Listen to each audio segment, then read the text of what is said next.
A beautiful ball is taking place, and in the ballroom, many enjoy themselves as they are led by the beautiful melody that echoes through the space. At the end of the dance with the princess, the gentleman thanks her for it. Then he bids her farewell. The girl barely has time to be alone when she already hears a terrifying voice asking whether she is enjoying the event. She obviously turns around in fear upon recognizing the voice of Duke Adler. Irritated at being ignored, he repeats the question he asked, leaving the princess quite nervous. She explains that she only danced with Archduke Killian because she was told that the star of the night should be the first to do so. Her answer seems to have left him even more irritated, as he narrows his eyes while staring at her. To escape the situation, the princess turns and gives an awkward laugh, saying they are drawing too much attention standing in the middle of the ballroom, and suggests that they sit down. But before she can leave, the Duke stops her. Adler makes her turn so that their gazes meet, and then asks that the next dance be with him. His manner makes her even more nervous about the situation, but she obviously accepts his request.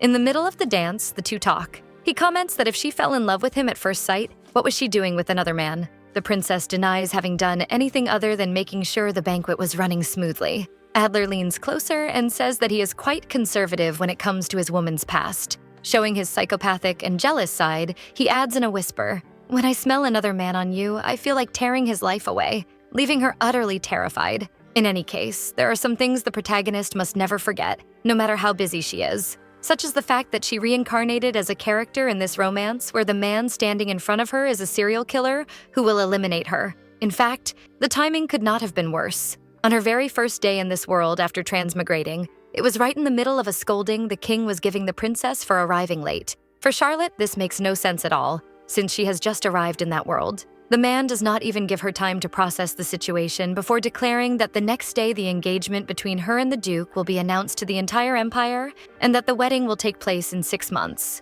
Then he introduces her fiancé, Duke Renius von Adler. Hearing that name awakens something in the princess, immediately making her remember why the surname is familiar, because at that moment she recalls the introduction of the novel she planned to read, something she never even got the chance to do, because she ended up dying of exhaustion after staying awake for 5 consecutive days working, and now she is the heroine of that confusing love story, Vendetta Charlotte, without understanding how this happened to her. Her fiancé draws her attention by greeting her, interrupting her thoughts. At first, he seems like just a normal young man and a good match. He says that this is the first time they are formally meeting in the presence of His Majesty. Charlotte steps back a little and asks again whether that young man's surname is really Adler, but she cannot get an answer, as her father, irritated, demands that she speak respectfully to the man who will become her fiancé. He makes it clear that if she is about to beg to be allowed to marry Archduke Killian again, he will not permit it. He adds that he regrets his daughter never acting with class, since she recently went to his office to throw a tantrum. But the girl is lost in her thoughts because she has no idea who Killian is. Charlotte defends herself, saying that was not what she was trying to do. But the old man does not give her a chance, saying that if she disobeys him this time, he will strip her of the title of princess once and for all. The girl begs him to listen to her, but her father is firm and orders the chamberlain to escort the engaged couple to the sitting room so they can have a private conversation, completely ignoring what the princess has to say. The young man is already there to take the two of them. As polite as ever, the Duke bids farewell to His Majesty. In the room, various sweets and rolls have been set out, along with tea to accompany them. Each of them sits on a sofa, facing one another. This time, the blonde looks different, as if nothing there is appealing to him, while the princess stares at him without showing any emotion, noticing how different he acts compared to when he was in front of the emperor. Something then catches her attention. She notices a newspaper on the table, with an article about Duke Adler being elected the most desirable man by Asgard Monthlies for the 3rd consecutive time, being the most sought-after bachelor with wealth, prestige, and beauty, and thus all eyes are turned to discovering who the lucky woman will be to steal his heart. For Charlotte, the young man has impressive qualifications, and the lucky lady he will marry is her, a delinquent princess. Renius breaks the silence by saying that he is aware of her desire to marry someone else, making it clear that this is an arranged marriage and that neither of them wants to see the other, so he decides that they will meet again only on the day of the ceremony, since there is no reason for them to see each other before that. This immediately makes Charlotte think that she will be finished on the wedding night, believing that what the blonde truly meant was that at their next meeting, he would do it, and there is nothing she can do about it, since no one would believe that the most desirable man in the empire could be such a terrible person. But in her past life, she was a prosecutor of humble origins, working for a department that fought corruption and violent crimes. Her entire life revolved around investigating murders. So if she wants to save herself, she will have to find evidence about the serial killer in the 6 months before the wedding, and the only way to do that is to infiltrate and start a relationship with the suspect. Making up her mind, Charlotte calls his attention. Then she says, "To be honest, I fell in love with you at first sight, and I think we should start going out." This was something he did not expect at all. After almost choking on his tea, the blonde asks for an explanation of what she is talking about. Charlotte confirms her love at first sight and says that is why she would like a marriage based on love rather than an arranged one. But obviously, Renius does not believe much in this act. After all, even a random dog on the street would know that until this morning she was begging the Emperor for her match to be Archduke Killian, a very handsome man and a good match. But that does not mean much to her father. Without really knowing the novel, the protagonist assumes that this man everyone talks about must be the princess's crush, and that she must have asked her father to force the Archduke to marry her because her romantic advances were not working. So in this case, it is necessary to improvise. The princess acts like a love-struck fool, saying that the blonde's beauty made her forget about the other man. Renius asks what she is talking about, and the girl insists on using his dazzling beauty. To prove that she is right, she shows him the newspaper with the poll in which he was voted one of the most desirable men in the empire. At that moment, the arrival of His Majesty is announced.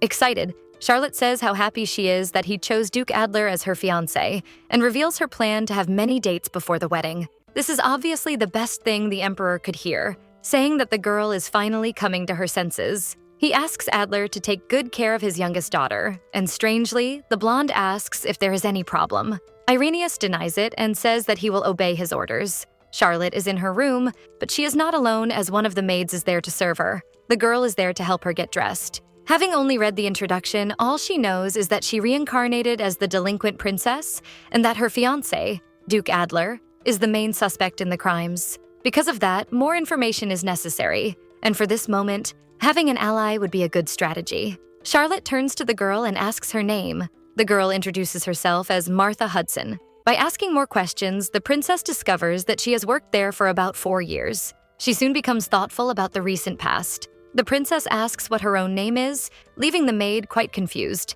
Even so, Martha replies that it is Charlotte Van House of the Empire of Asgard. The protagonist even comments that it could not have been a shorter name. Then she whispers her name, as if trying to get used to it. Charlotte talks about her small problem of not remembering anything about her life before yesterday. Not even knowing who she truly is, deep down she wonders if the girl will really buy that story. Martha says that it is because of the hunger strike she went on for days, not having a body strong enough to endure it. She starts crying, lamenting that not even the royal physician examined her. From this story, what the protagonist thinks is that the real Charlotte had trouble keeping the same staff for long due to her terrible behavior. If Martha has still worked there for 4 years, then she must have a heart of gold. The princess approaches and comforts her, saying that one thing she knows is that she liked and depended on the girl a lot. Hudson has no idea about that. Charlotte explains that if this story gets out, it will put her already precarious position at risk, so it has to be a secret between the two of them. And in the end, she says, "You are all I have." Martha declares,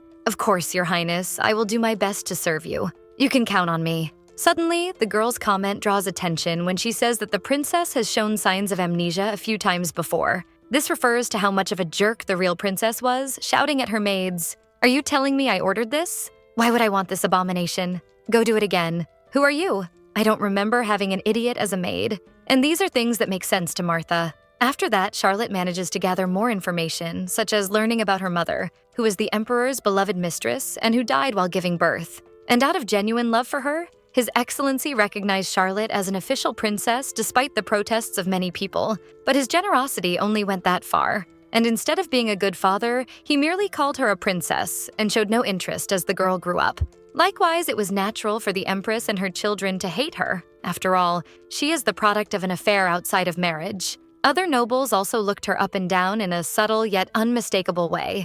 After all, she is a princess in name only, having neither followers nor supporters. Charlotte asks why she went on a hunger strike, and as expected, it was because she was demanding that His Majesty allow her to marry Archduke Killian, who is also a good match, being a pale, dark-haired man with red eyes, as if he were a vampire. However, the man she was completely in love with despised her because of her delinquent behavior. Learning this leaves the protagonist impressed that the princess risked starving to death just to have a marriage with someone like that. Now her curiosity is to know what Duke Adler did that was so bad that he had to be paired with a woman with such a terrible reputation. To continue her investigation, the protagonist asks for the newspapers from last week to be brought to her. It does not take long for the girl to fulfill her request. This should help at this moment, since at least this is a world where newspapers and other editorial media are active. She thought that something like serial killings would be enough for the press to provide daily updates on the investigation. In any case, as a good investigator, she stays attentive to details until she finds something interesting. It is about the 4 victims, so she needs to gather more information before ending up being the 8th. Determined, the protagonist calls for her ally and declares that she needs to hire an assistant. The weather that had previously been beautiful turns into a terrible storm, turning the once blue sky gray. The girls walk side by side while Martha wants to know why she is looking for an assistant among the prisoners, to which the princess replies that a criminal is quite suitable to work with a villain. Her answer frightens the innocent girl. Martha's older cousin, Stanford, approaches, since he works as a prison guard and had been notified. He orders that prisoner number 0221 be released for a while. The man is released but is obviously kept in chains so that he has no chance to do anything. Stanford asks her to be careful since the convict is there for having attacked a noble. Already showing irritation, the prisoner remarks that he hopes the princess is not there to hurt him for fun. After all, there is one thing he is sure they say about him. The man is like a mad dog who bites even nobles. As soon as she notices the princess trying to approach, Martha tries to stop her, but her cousin asks her not to interfere. Worried, she explains that Jonathan Watson assaulted a major who was his superior at the time, which is considered an offense against a noble. She risks saying that keeping the man around is far too dangerous, but Charlotte understands this and, confident in herself, asks the 2 of them to leave so she can have a private conversation. And thus, her request is granted. The princess makes it clear that she does not intend to hurt him, but that she would like to buy his loyalty. This leaves Jonathan confused, and he asks what she is talking about, thinking that even for him this is too crazy. Charlotte says that she will pay the bail and vouch for his character. Not foolish at all. The prisoner asks why she would do that, making it clear that he does not intend to become a toy in her hands. The princess stands up and seriously says that she does not like playing with people,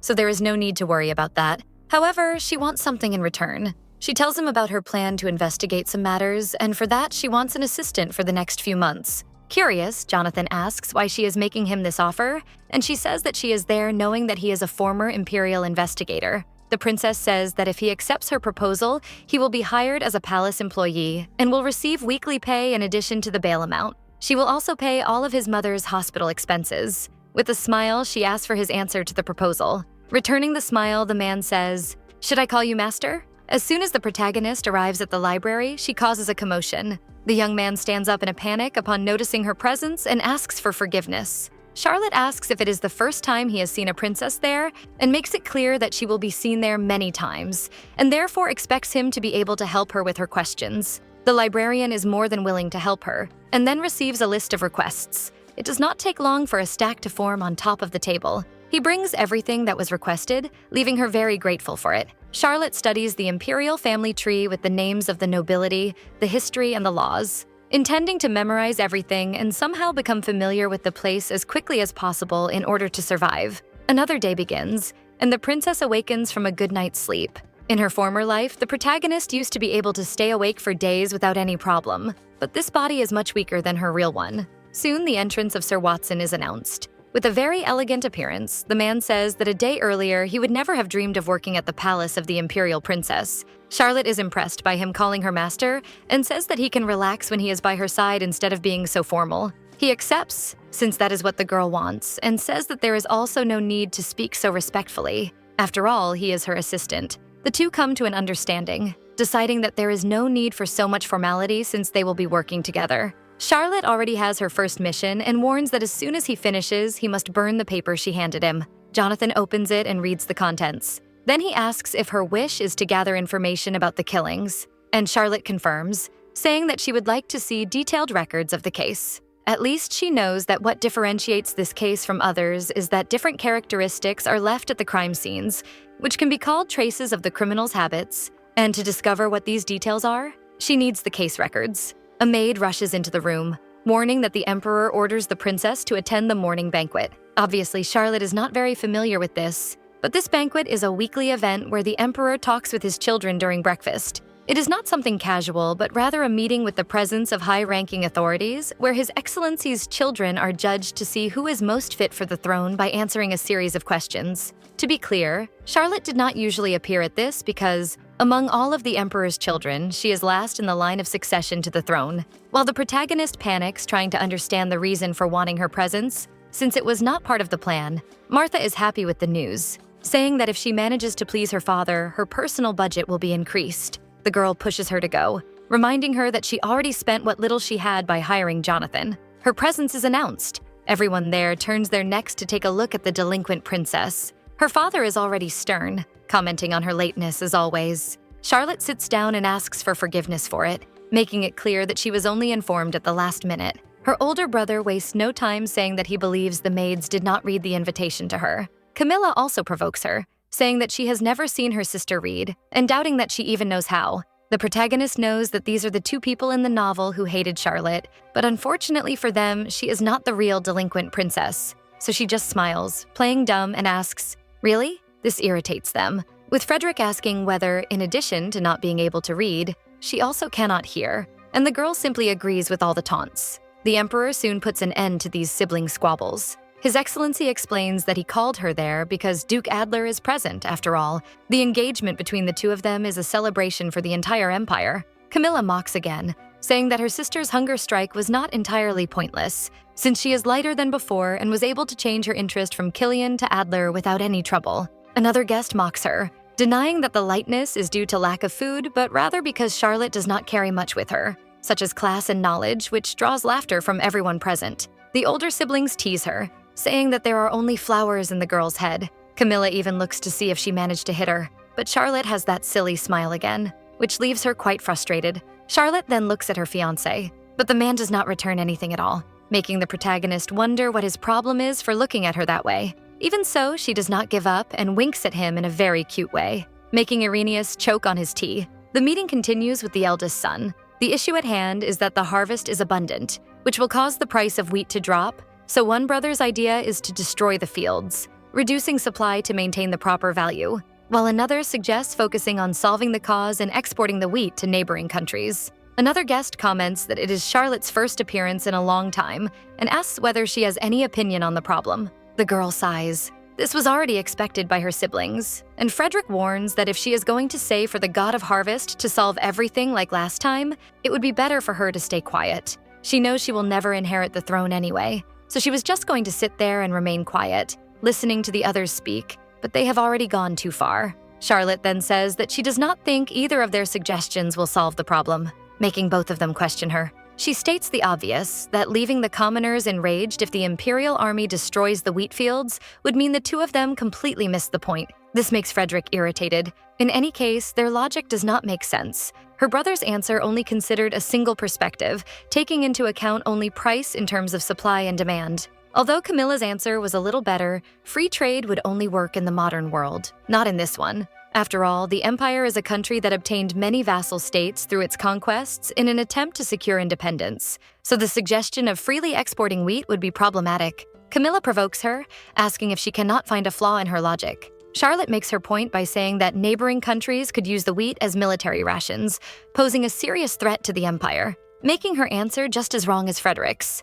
Then she concludes, "If that happens, we may have no choice but to ask the god of war to come help us." Charlotte stands up, ready to give her suggestion. For her, the best solution is to give up wheat cultivation, and instead, provide financial support to farmers so they can use some of those fields to grow fruit and vegetables, which would naturally reduce the wheat supply. This is the theory of trading volume and price discussed in microeconomics, and luckily the protagonist took the course in college, so no one can beat her at this. Camilla stands up, irritated, insulting her sister, saying that she is too stupid to understand such things, and she questions whether she really thinks that fruits and vegetables can grow in the same land used before. Confident, Charlotte says that it can be used for barley, which completely takes her sister by surprise. Her idea is to make alcohol from it and export it without fear of retaliation. The emperor thinks it over and realizes that it makes sense. Her father is surprised and even comments that he did not know Charlotte had such a sharp mind, but of course, this does not please her enemies.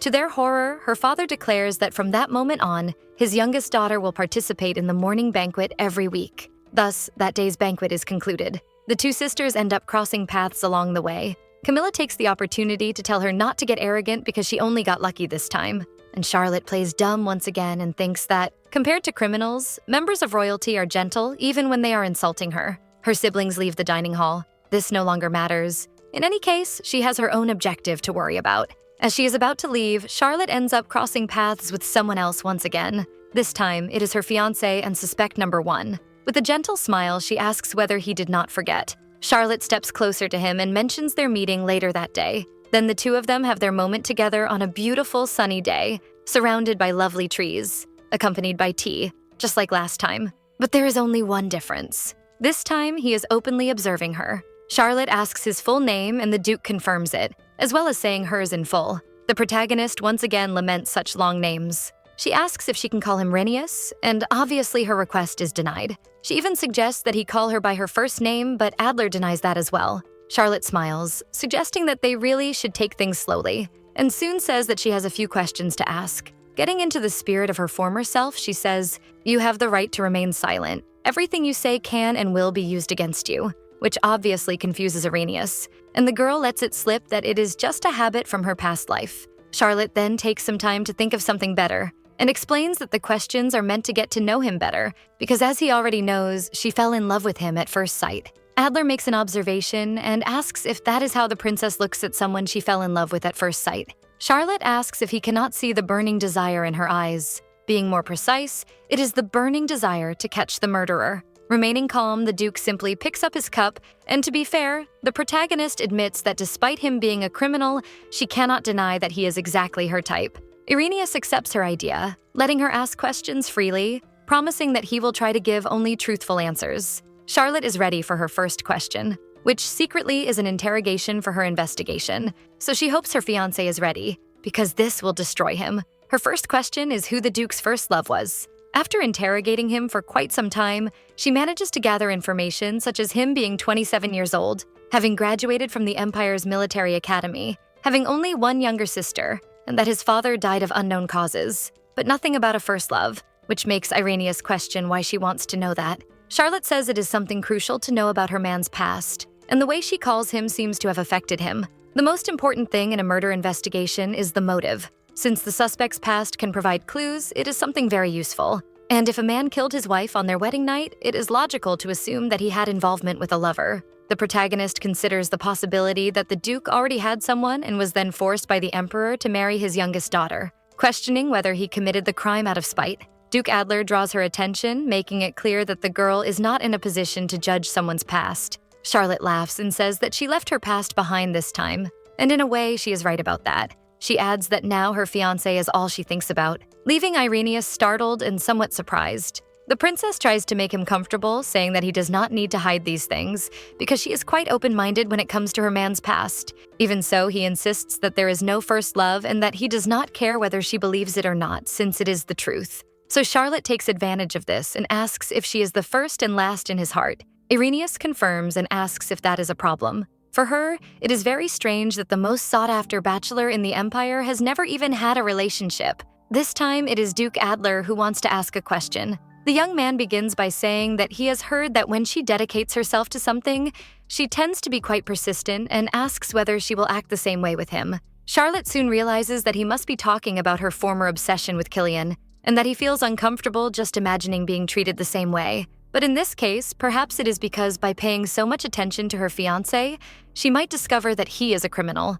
Renius continues, wanting an explanation for this kind of treatment all of a sudden, and asks what she saw in him. Despite putting on her silly face as usual, the protagonist has no idea what the young man meant by that. Dazed by the question, she answers once again that it was love at first sight, and asks whether more than that is really necessary as proof. Duke Adler wants to know what she saw in him that she found so attractive, and since he is her type, it should not be that hard to say. This makes Charlotte nervous, knowing that if she does not answer quickly, she might make him suspicious. So she talks about his hair, shining like the morning sun, his blue eyes like a crystal-clear lake, his porcelain skin, how his upturned nose makes her feel as if she is looking at a statue, and his full lips. The princess also mentions his broad shoulders and imposing height, as well as his sculpted body, his sweet yet chilling voice, and an elegant aura, and that considering all these attributes, she could not help but fall in love at first sight. Charlotte says all of this while deep down feeling that it all sounds made up. As for Renius,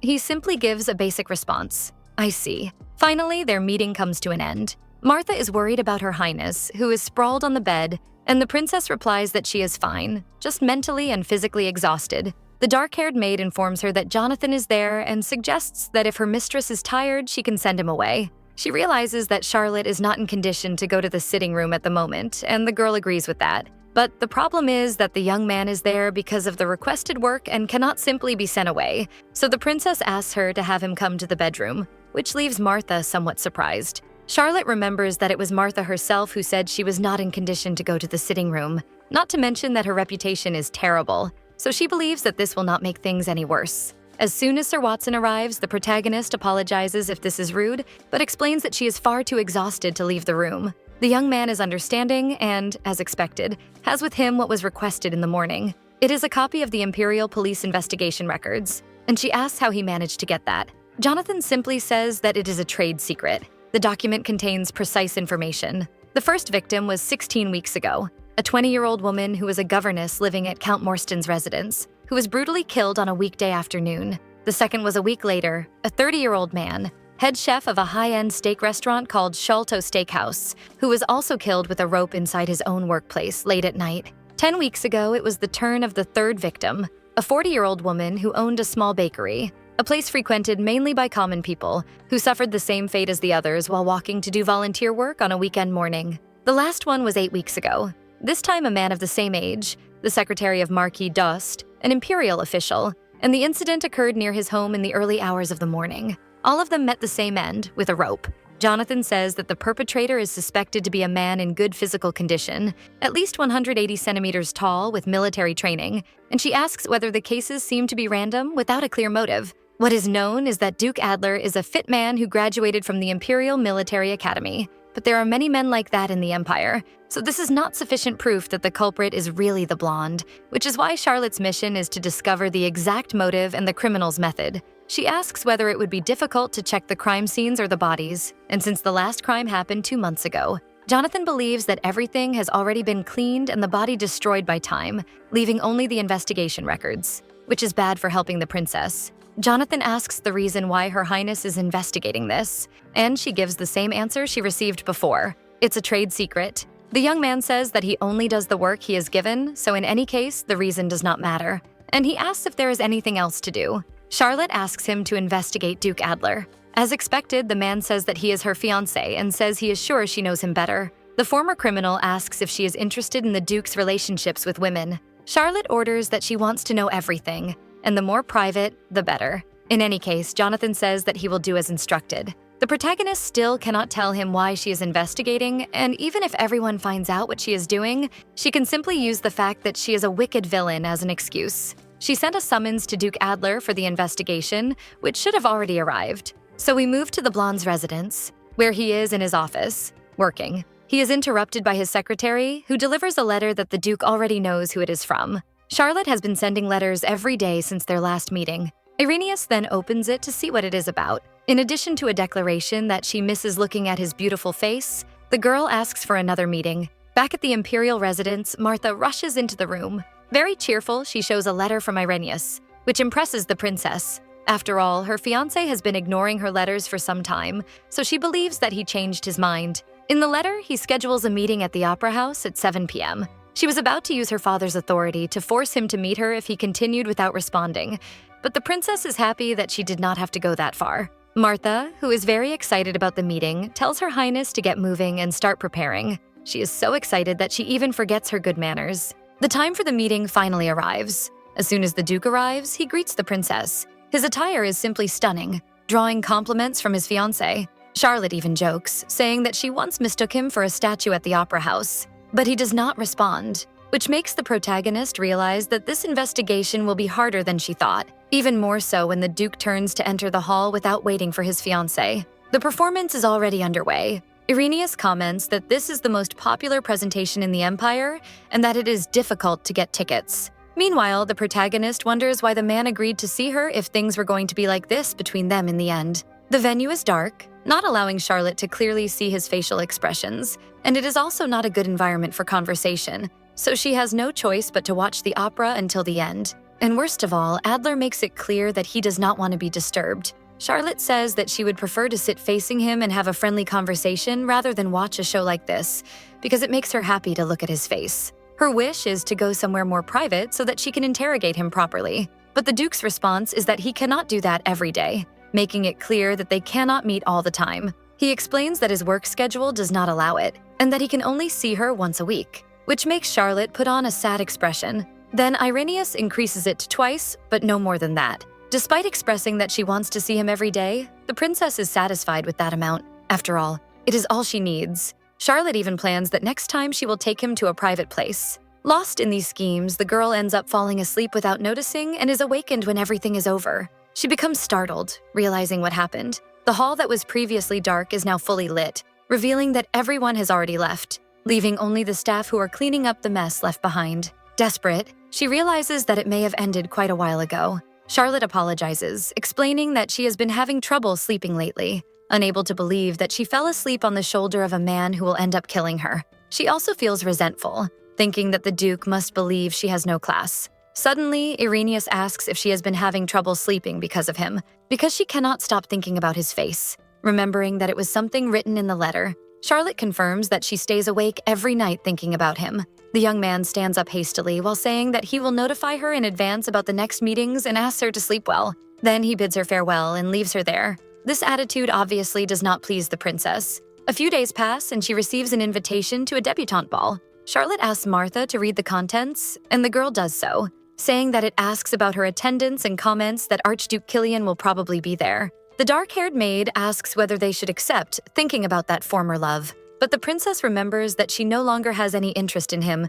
and that all her attention is now focused on her fiancé. Martha does not even know how mistaken she is. In any case, the servant says that she will send a letter to the Morstan household saying that they will not attend, but hearing that name catches the protagonist's attention. Then the maid explains that the ball is for the Count's daughter, Lady Marilyn Morstan. Charlotte asks to see the letter. Serial killings usually have time intervals without much variation between them, but the one she is investigating does not follow a pattern. They occurred 16, 15, 10, and 8 weeks ago, and she finds it strange that another one did not happen during the last interval. Meanwhile, seeing her mistress in silence, Martha believes it is because she has not completely gotten over Killian. But returning to the protagonist, according to the documents Jonathan gave her, the first victim was the governess of the Morstan household. Seeing that there was no specific time pattern in the crimes, she concludes that the perpetrator does not kill people when he feels like it, but rather when he has a motive. She thinks that if she goes to the place where the victim used to live, she might be able to find clues that point to the motive.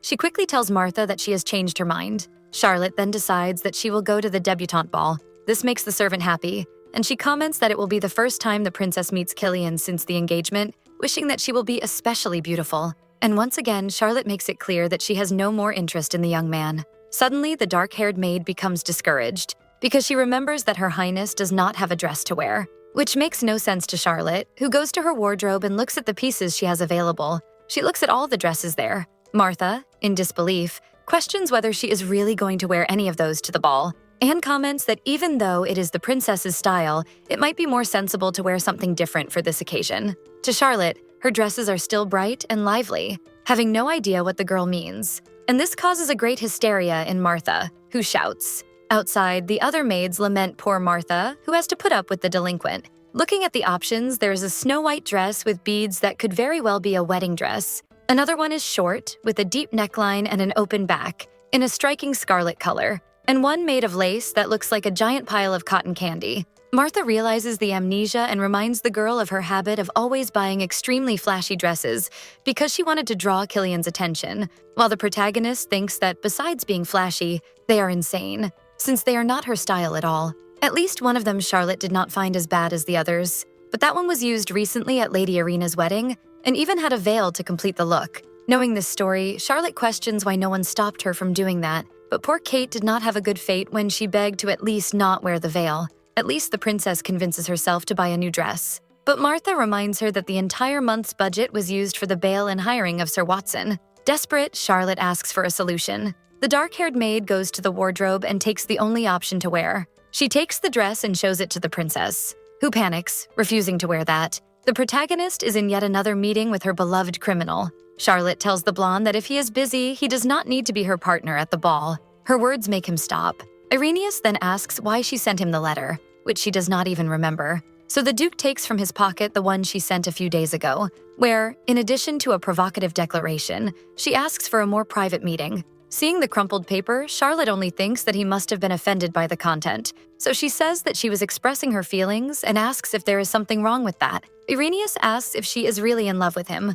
With a silly smile, the princess declares, "Heaven, earth, and even the palace chandeliers know that. I love you, Duke Adler." Renius turns to her and says, "Then why are you saying that I do not need to be your partner at the Debutant ball?" Which Charlotte finds strange since she thought that would have made him happy. Thus begins the girl's paranoia, believing that the criminal knows her reason for wanting to go and does not want her snooping around. Smiling, Charlotte says that she does not want the man she is in love with to do something that makes him uncomfortable because of her. Looking irritated, the Duke retorts, making it clear that he never said he was uncomfortable with that. He says that he plans to attend the ball, and if he does not go with his fiancée as his partner, it would ruin his reputation in high society. Realizing that the blonde only wants to keep up appearances, the princess smiles and says that she is looking forward to going together. Then the girl says that she has a small problem with her dress. Charlotte prepares herself and then asks the question, "Would you mind if I showed a bit of cleavage that day?" Catching the man completely off guard. Renius asks if she wants to wear an immodest dress that reveals her cleavage to the other guests. Charlotte then tells the truth about her palace not having the budget to buy her a new one. She also says that she is against having to go wearing something like that. Renius only grows more serious and turns away, stepping back, which makes Charlotte think that this is because her fiancé believes she has no class. More days pass, and finally another morning banquet takes place. Martha, who will help her mistress get dressed, wishes her good luck. Charlotte tells her not to worry, confident because her goal is to secure an increase in the budget for her palace. Already prepared, she heads to the room where the meeting takes place. She cannot believe that she receives such a minimal budget even though she is a princess. But on that day, she is ready to win the emperor's trust and make him realize that it is worth investing more in her. The real surprise of the day is that Duke Adler, who is participating, is the one who greets her first. But as she avoids him, her attention is drawn to something else. Her middle sister shouts that the head chef should know about her nut allergy. She then demands that the servant remove the dish. The woman explains that the chef is absent due to a family emergency, and still irritated, Camilla demands that the servant herself eat the pancakes. While this is happening, one of the guests begins the banquet. The servant removes the pancakes under the angry gaze of the princess. This time, the topic is the impact that the decrease in the number of mana stones and mages has on the empire, and what the future course of action should be. Charlotte is surprised to hear this, since no one had said that this world had magic. So her strategy is simply to listen to her siblings' answers first, like last time, and prepare for her turn. But fate is not very favorable to her. And since she led the debate the previous week, she is chosen to start that day's discussion. The servant brings a new dish to Princess Camilla, who refuses to eat. The emperor, ignoring the scene, demands that his daughter speak. Charlotte is nervous. After all, she does not have a good answer for this, and she is certain that everyone will think she was just lucky that day. Suddenly, there is a scream and someone falls to the ground. The servant is on the floor, writhing, as foam begins to come out of her mouth, leaving Camilla frightened by the scene. On the ground, the woman continues to convulse, leaving everyone frozen in terror. The delinquent princess quickly stands up and goes to the woman. Camilla, who is behind her, asks what she is doing. Charlotte performs a quick analysis of the body, seeing the lips and fingertips turning purple, as well as bright red blotches on the skin and breath exuding the smell of bitter almonds. She turns around and orders that no one touch anything in the dining hall, not even bringing anything close to the mouth or nose especially. Among the shocked crowd, one person catches the protagonist's attention. She stares at Duke Adler there. The problem is that this method of killing is different, so there is no chance it was the blonde's work. After a long sigh, Charlotte reveals that it is cyanide and that someone used it to poison the banquet participants, leaving everyone shocked. With the ensuing commotion, the banquet participants are prevented from leaving, which generates murmurs all around as well as certain suspicions. A knight present thanks the princess for preventing a major crisis from happening. An investigation is carried out, confirming that cyanide was mixed into the powdered sugar on the pancakes and was also found in the kitchen's salt shaker. With all this, Charlotte only says that she was lucky. Then she remembers earlier, when the servant was carrying out her duties. Someone sprinkled poisoned powdered sugar onto the food and the plate, and as she carried the dish, she ate a bit of the food, thinking it would be a waste to throw it away, thus resulting in her poisoning. The princess asks whether the sous chef is the main suspect. This is because the head chef was absent, leaving the other in his place. The knight says that the man refuses to admit his crime and continues to claim that he had nothing to do with it, and as a last resort, they are trying to force him to talk. But to Charlotte, The culprit is the head chef. The problem is that he did not show up and, as explained earlier, claimed it was a family emergency. Charlotte argues that the head chef is the one who decides the menu every week and is also responsible for managing the sugar and salt used in the kitchen. The princess is certain that something was done the last time he was there. These two ingredients are valuable commodities in the empire, so the sous chef would not have the authority to manage them. So her suggestion is to arrest him before he flees. After hearing all this, the knight is completely shocked. He rushes and orders everyone to go after the head chef before it is too late. As expected, the criminal is captured near the border, trying to flee the empire. It turns out that he was a spy from the Curtain Republic, who had infiltrated the palace for quite some time. This place became a vassal state of the empire as part of the conquest 7 years ago, and since then it has continuously revolted. This failed assassination attempt by his spy resulted in 3 consecutive days of carnage in the imperial palace. Everyone who failed to notice the presence of a spy in the palace was executed, and Charlotte scored many points with the emperor at the morning banquet, exactly as she had planned. It was a little different from what she had in mind, but His Majesty was so pleased that he doubled her budget. The princess is in the library. While she studies, she thinks about the events of that day and about how happy Martha was when she learned how much money she had secured. Now she hopes that things will continue going so well. She stays there until she realizes that it is quite late. Having never stayed out until that hour, she worries that she needs to head back soon, even though she doubts that anything will happen. Charlotte then makes her way back to the palace. As she walks with only the moon as her light, a noise makes the girl freeze. She even starts thinking about the possibility that the head chef was not the only spy who infiltrated the palace to get rid of the imperial family. Besides that, many people there hate the princess, so she quickens her pace. The protagonist ends up tripping over a stone and consequently falling to the ground. Defenseless, the girl begins to scream for help.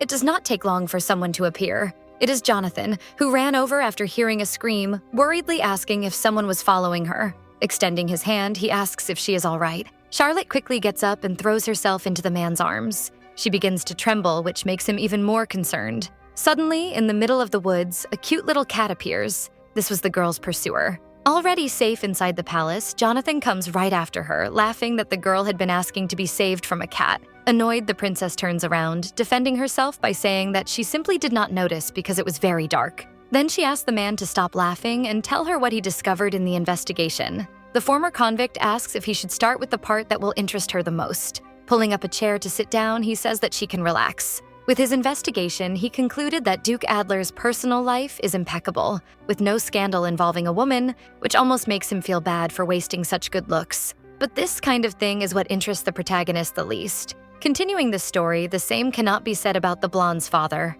Renius has a complicated family history, with his mother having passed away 5 years ago from a chronic illness, and thus the current duchess is his stepmother. Wanting to know more, Charlotte asks what their relationship is like. They are not very close, but apparently the young man adores his younger sister, Lady Blair, who is his remaining blood relative. Another thing the girl asks is whether he knows the reason the Duke did not enlist in the Imperial Army after graduating from the academy. However, that is something only Renius himself can explain. Everyone commented on how unusual that was, since in Asgard, having experience in the Imperial Army facilitates social advancement. The Emperor, being so passionate about conquests, gives excellent treatment to soldiers, so it is strange that he did not go. This only makes him increasingly suspicious. Going deeper into the matter, Jonathan then reveals that the governess of the Adler household was the first victim of the criminal they are investigating. Charlotte is interested and wants to know more. Recalling the earlier incident, Jonathan jokes, asking why someone so fearful who screamed in terror at a cat would investigate something like serial killings. The princess denies being afraid of the animal and says that she was simply alone in the dark and did not know what to expect. Sir Watson asks whether she does not have a personal guard to protect her, but according to Martha, Charlotte dismissed all her guards because none of them looked like Killian. The man almost cries over such a foolish reason, and irritated, the girl defends herself, saying that she was going to hire new guards anyway. Jonathan then asks, "How about I protect you, Your Highness?" With that decided and knowing this story, Martha demands that Sir Watson do a good job protecting the princess, and they accompany the princess to the boutique. Escaping the frightening stares, the new personal guard asks if he can really be there, but it is hot outside, and Charlotte needs help choosing the right dress, which surprises Martha, that the man also has the right to give his opinion. Getting closer to the girl, Charlotte whispers for her not to overdo it, reminding her that Jonathan is there protecting her for free, something the little brat had almost forgotten. Martha, all smiles, praises Jonathan for his good work. Another young man appears. informing them that since Lady Morstan's debutante ball is approaching, most of the dresses have already been sold.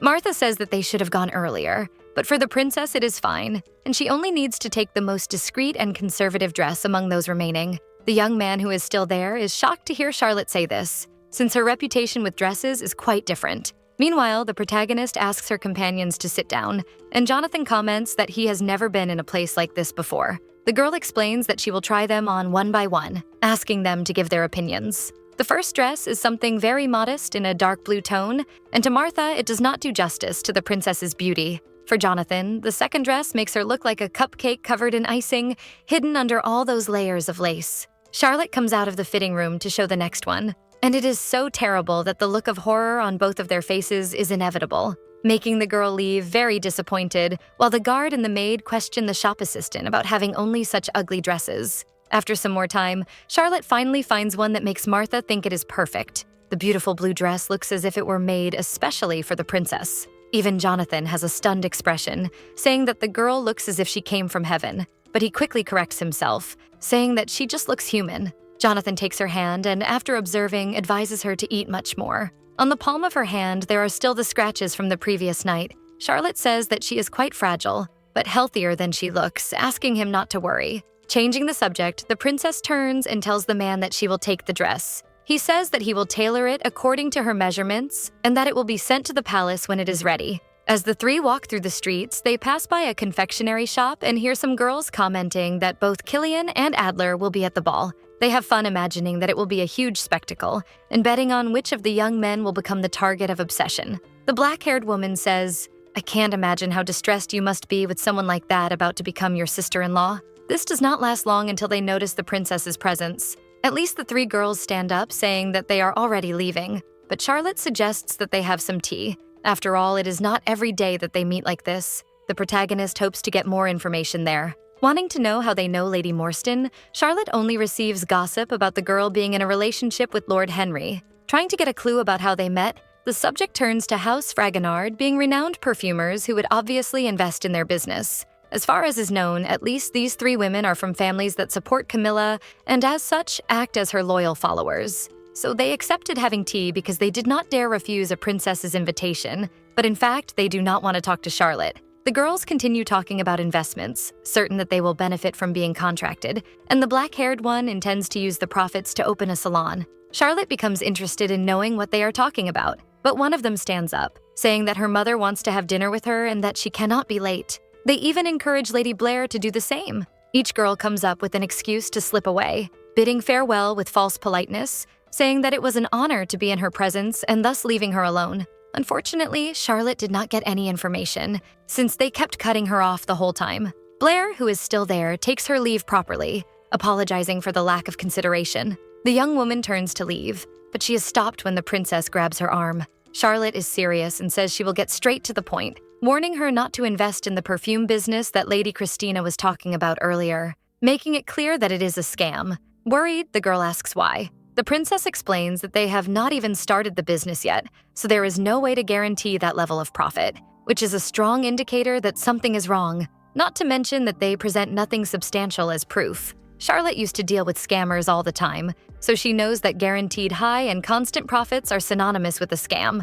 And she adds, "It may be hard to believe what I'm saying, but trust me and do not invest." She says that if she is wrong and it turns out to be a good business, she will compensate her for the profits she would have obtained, which surprises Blair, who asks why Her Highness would go to such lengths. With a big smile, Charlotte says to remember what she said, and that she does not want the young girl to get hurt even more, since they will soon be family. Lady Blair is genuinely touched by this gesture, but shyly lowers her head in thanks. Taking advantage of this, the princess says that if her advice ends up being useful, the next time they meet she would like to know about her brother, because there are many things she would like to know about her fiancé. And obviously, without knowing the true reason behind it, Blair is happy to do so. The princess accompanies her future sister-in-law to her carriage and bids her farewell. Soon after, she rejoins her companions, and a worried Martha asks if something unpleasant happened, since those ladies are famous for their bad attitudes, believing that Camilla protects them. But all Charlotte replies is, "They say that if you sit in silence by the riverbank, soon you will see the body of an enemy float toward you, being strange as always." But instead of a grand victory, the princess discovers that those girls deceived her, leaving her to pay the entire bill. At last, the day of the debutante ball arrives, along with the custom-made dress. The three of them curiously go to take a look. However, it does not look like the one from that day, making them think it was sent by mistake. It is extremely beautiful and in a different color from the one chosen, but there is no way it was a mistake, since it looks more expensive, and the shopkeeper would obviously be careful not to incur a loss. The mystery is about to be solved, because along with the dress there is a letter from Duke Adler. It says that Renius will pick her up at the palace at 6 on the day of the ball. Martha is immediately moved, because in addition to all this chivalry, he even sent such a dress, believing that her mistress is very lucky to have a fiancé like that, without knowing that the man is like ice when the two are alone. Charlotte puts on her beautiful dress, looking absolutely stunning. She asks Jonathan to take one of the carriages and go to Count Morstan's residence, and to wait nearby until the party is over, just as a precaution. Finally, Duke Adler arrives, leaving the princess enchanted. It is impossible to deny that the young man possesses great beauty, worthy of being considered the most sought-after bachelor. Renius walks up to the princess and extends his hand. The two head to the ball in a beautiful carriage and spend the time talking, with the Duke starting by asking for her opinion about his tuxedo. Smiling, the girl says that she cannot help but think how elegant, sophisticated, and classic it is, something that will make no one at the ball as dazzling as himself. Hearing that, Renius asks if she fell in love once again, this time showing no humility at all toward mere mortals. Forcing a smile, Charlotte says, "Your charm has no end," even without understanding his behavior and wondering if her fiancé has always been this egocentric. The ball is in full swing, and the center of gossip is Princess Charlotte and her engagement to Duke Adler. And speaking of them, they arrive together in the ballroom. Having never been to a place like this before, the protagonist has no idea how to act, hoping that at least Renius will help her. They have barely arrived when the Duke is stopped by an acquaintance who is surprised by his presence there. Lord Bridget also greets the princess. Laughing, he says that he almost did not recognize her, since this is not how he usually sees her at balls. Getting straight to the point, the silver-haired man says that he did not know she had such a modest dress in her wardrobe. Charlotte replies that she has been trying to broaden her horizons and thanks him for noticing. Being very tactless, the Lord says that if he had known the girl had such a gentle side, he would have asked her to marry him back when His Majesty was personally looking for a noble to be his daughter's husband. The protagonist immediately realizes that he is trying to jab at her by implying that no one showed interest in marrying her at first. So the girl replies, "I'm sorry you weren't fast enough," hitting the jerk right where it hurts. Turning to the Duke, Bridget asks if it is all right to borrow the fiancé. Since he rarely shows his face in high society, everyone is extremely curious about him. With her cute smile, Charlotte says she has no problem with that, but obviously it irritates her. While her fiancé becomes a showcase for the other nobles, all that remains for the princess is to sit and observe everything around her. Those people never approached him when he was in her company. Among them, Duke Adler almost looks like a ray of light. Everyone is enjoying each other's company. This situation makes the protagonist think that perhaps Charlotte wore extravagant dresses because she wanted attention. Realizing this line of thought, she even wonders if she has become attached to Charlotte after living in her body for a few weeks. In that sense, she even finds it good that no one pays attention to her presence, because she has work to do. In the middle of her attempt to investigate, the princess ends up bumping into someone. It is the Archduke of the North, James von Killian. The man abruptly turns away to leave her path. Killian saw no need to ingratiate himself with the imperial family, just as he did not hesitate to humiliate Charlotte for her obsession with him.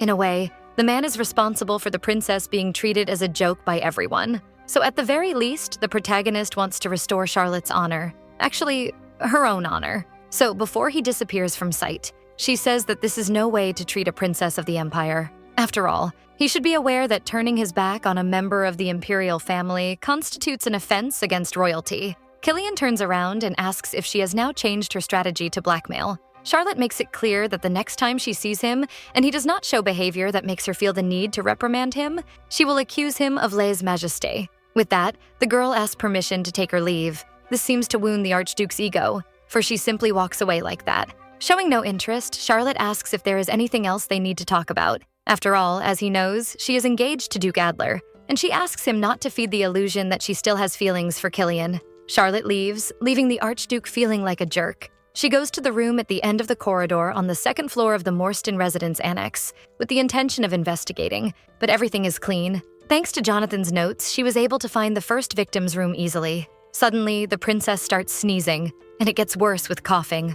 Charlotte soon realizes that it is an allergic reaction. She was about to leave before things got worse when a maid entered the room. The protagonist turns to look at her. Her concern is that news might spread that a princess is investigating serial killings in a count's residence. However, it seems the maid truly does not know that she is a princess. So Charlotte thinks about being aggressive enough that the woman will not even have time to suspect anything. That is why she plays her card and asks, "Don't you know who I am?" Acting like the real Charlotte, she questions whether all the servants of House Morstan are incompetent. The red-haired maid lowers her head, apologizing for that, and the princess continues her act, complaining about the dirty place that left her with hives all over her body as soon as she entered. The maid apologizes once again, but says that she is mistaken about one thing. She explains that the allergy was not caused by dirt, but probably by peaches, because the person who used to occupy the room was always experimenting with fruits. She also says that she heard every corner was full of fuzz, and that some maids also developed hives while cleaning the place.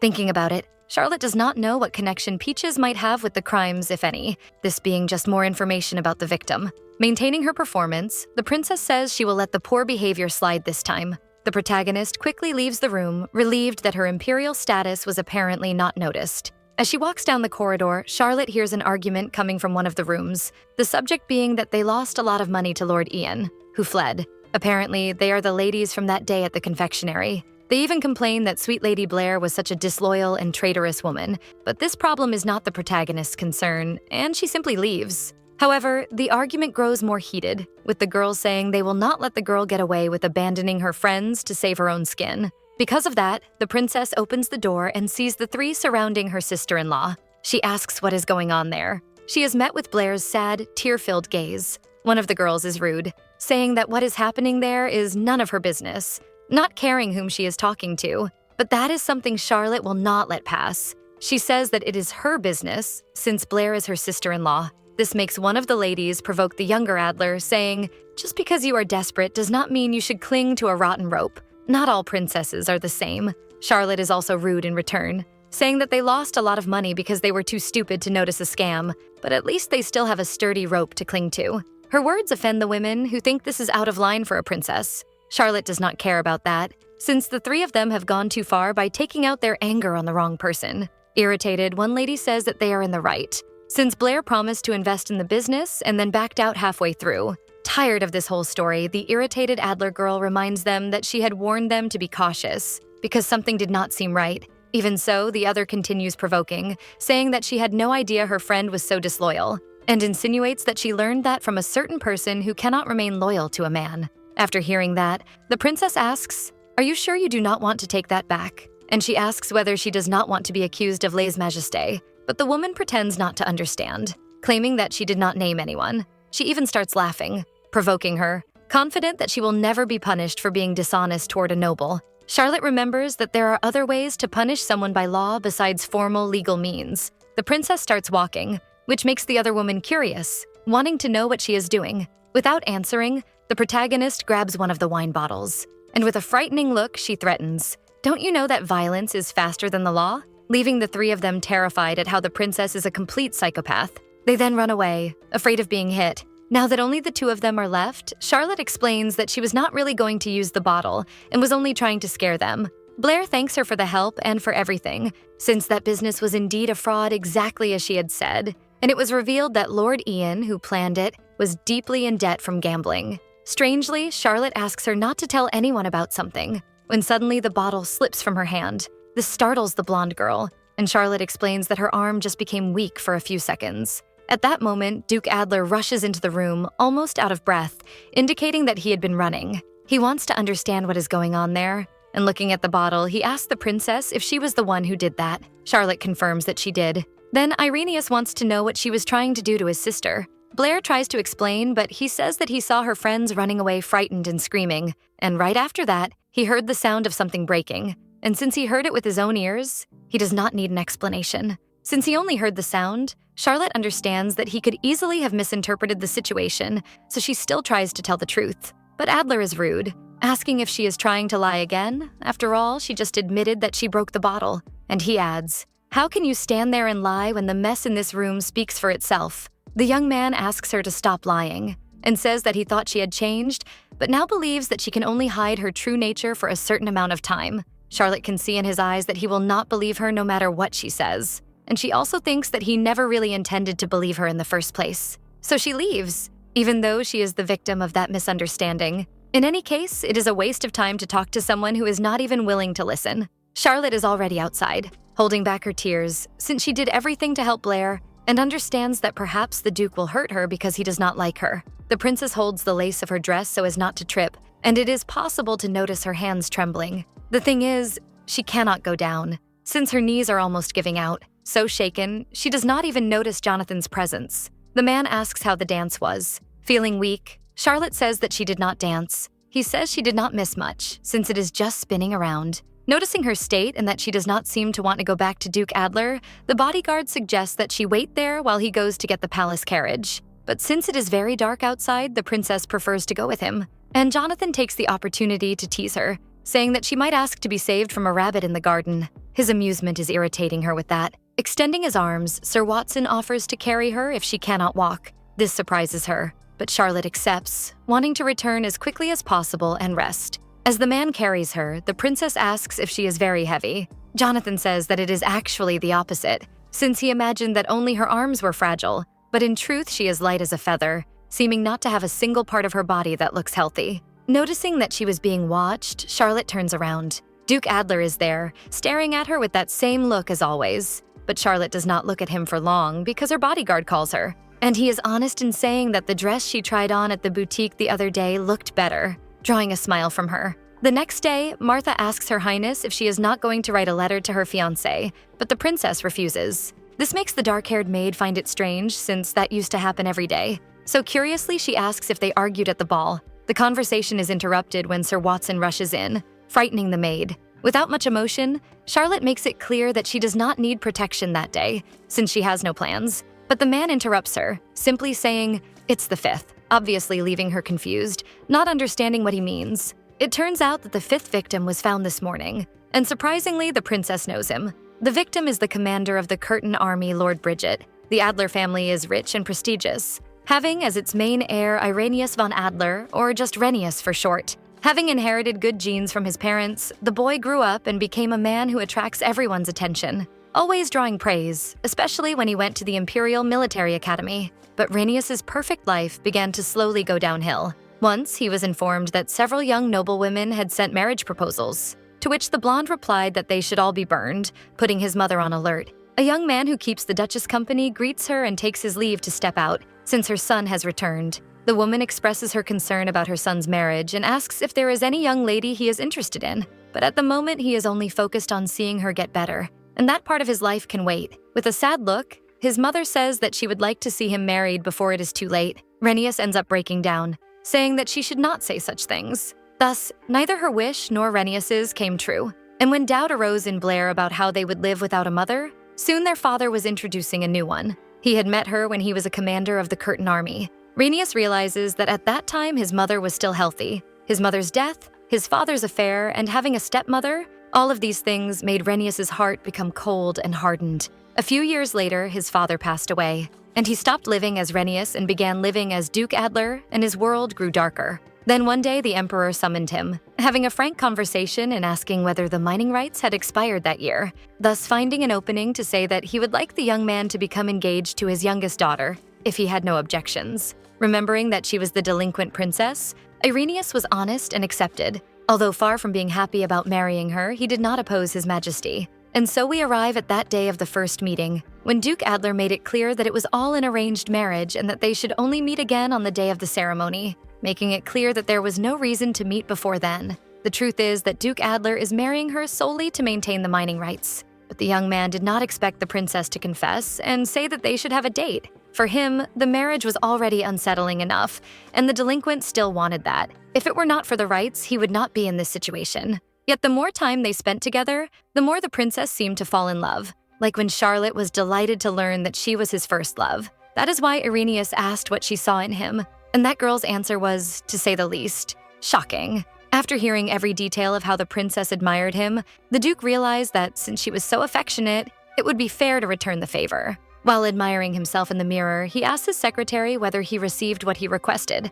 The man confirms that he bought tickets to the most popular opera among young people at the moment, and that they were premium tickets, having been paid at 3 times the original value. The moment of the meeting arrives. Charlotte, without the slightest shyness, said that she would rather sit beside him and have a friendly conversation than watch an expensive show, because she would be happy just looking at his face. The problem was that the Duke did not want her to know how shy she made him, and slightly flushed. After that, the princess ended up falling asleep. He had asked for premium tickets that cost more than the original, thinking the princess would enjoy the performance. But in the end, it did not go as planned, leaving the Duke to watch her sleeping with her head resting on his shoulder, continuing to be the same woman without class and without sophistication as always. His plan was that as soon as the music ended, he would push her head away, and it stayed that way for 5 more songs. To convince himself, the Duke thought about how the princess was leaning on her fiancé and not on just any man, remembering that her fatigue might be due to losing sleep thinking about him, as Charlotte had confided earlier.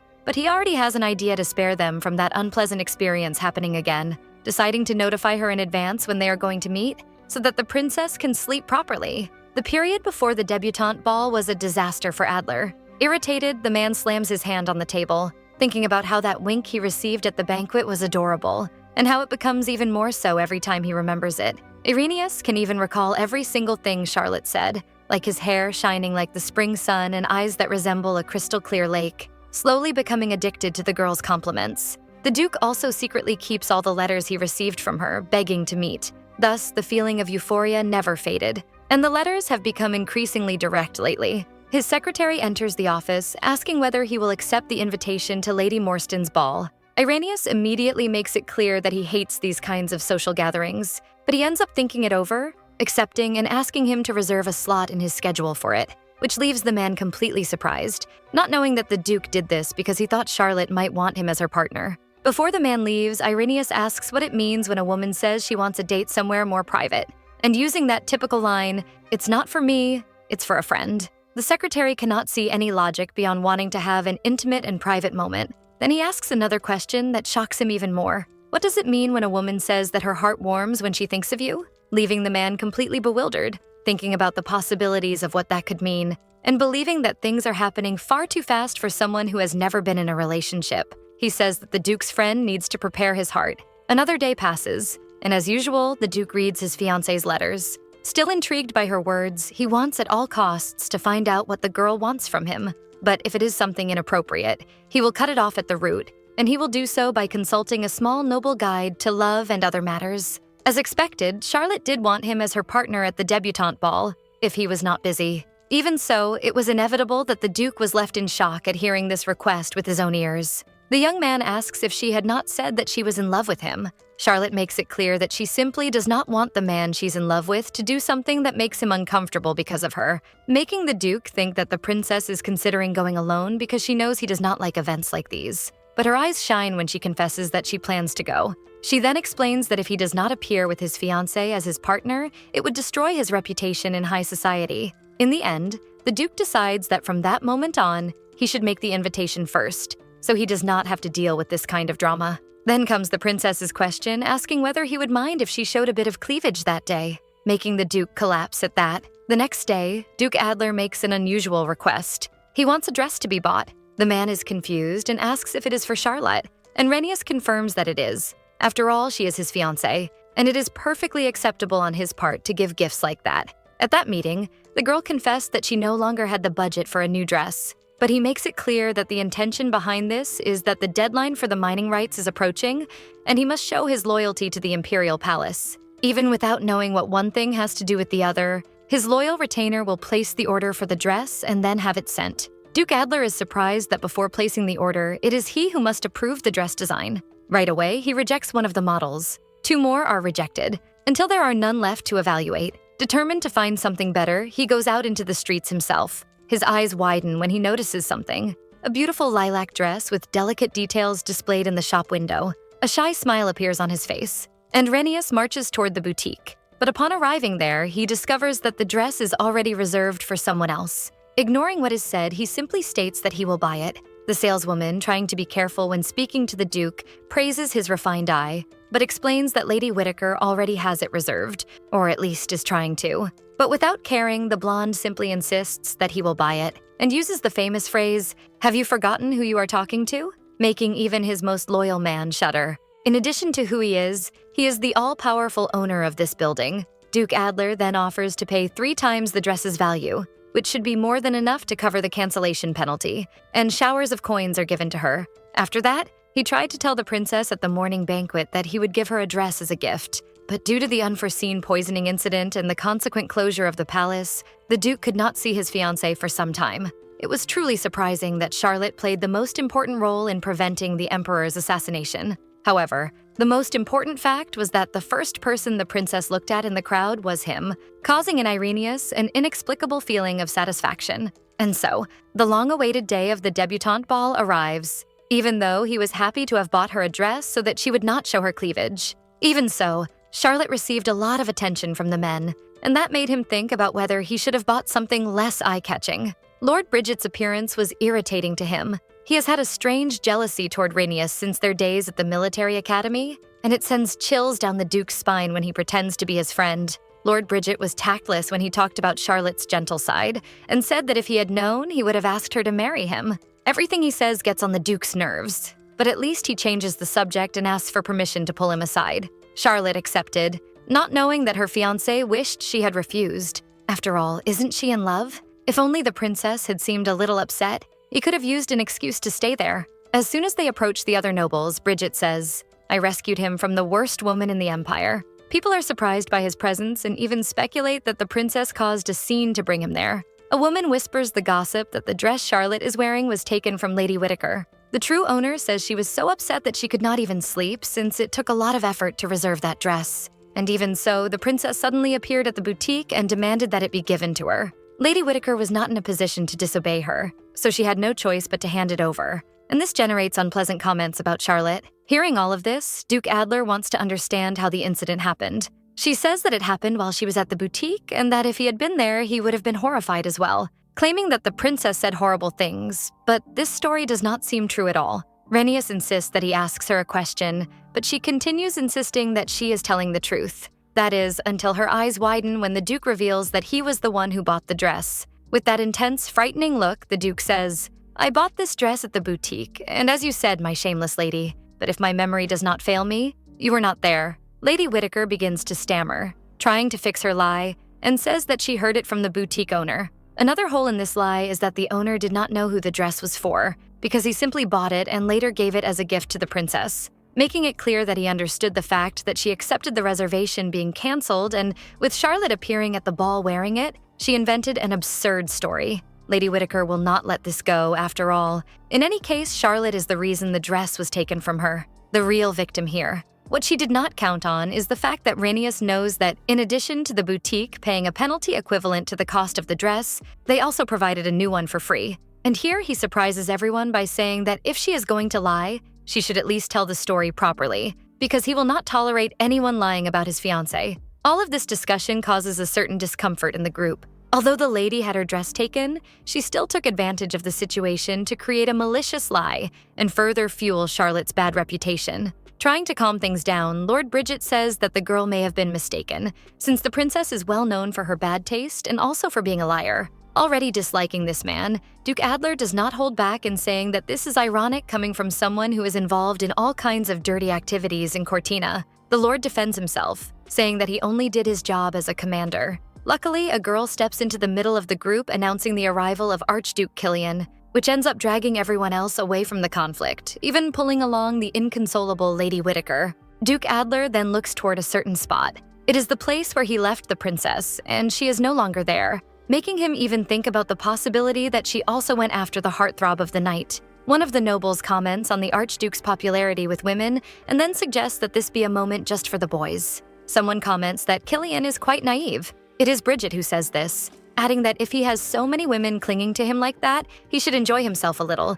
but he always pushes them away and never even touches them. But then he plants the idea that perhaps Killian has done it without anyone knowing. A sound of glass breaking echoes through the place when, upon hearing this, Duke Adler squeezes his glass with such force that it shatters. He says that the man has crossed the line by saying that to his face. Leaving everyone shocked, Bridget has the audacity to ask if he is defending the princess because she is his fiancée, remembering that he might even want to defend her, but that he is certain the girl is throwing herself at Archduke Killian at this very moment, as she always has. Renius calls out to him while delicately wiping his hand on a handkerchief, and declares that he will hold him responsible for what he just said. The dirty handkerchief is thrown at the jerk's feet. Duke Adler leaves without saying another word, but everything that was said leaves the man shaken. As he walks, Renius reflects on how tired he is of all this nonsense, and that if his partner were not a princess, he would never have appeared at this kind of event. Suddenly, he is forced to stop, having spotted his fiancée standing there, talking to the person he least wished it to be.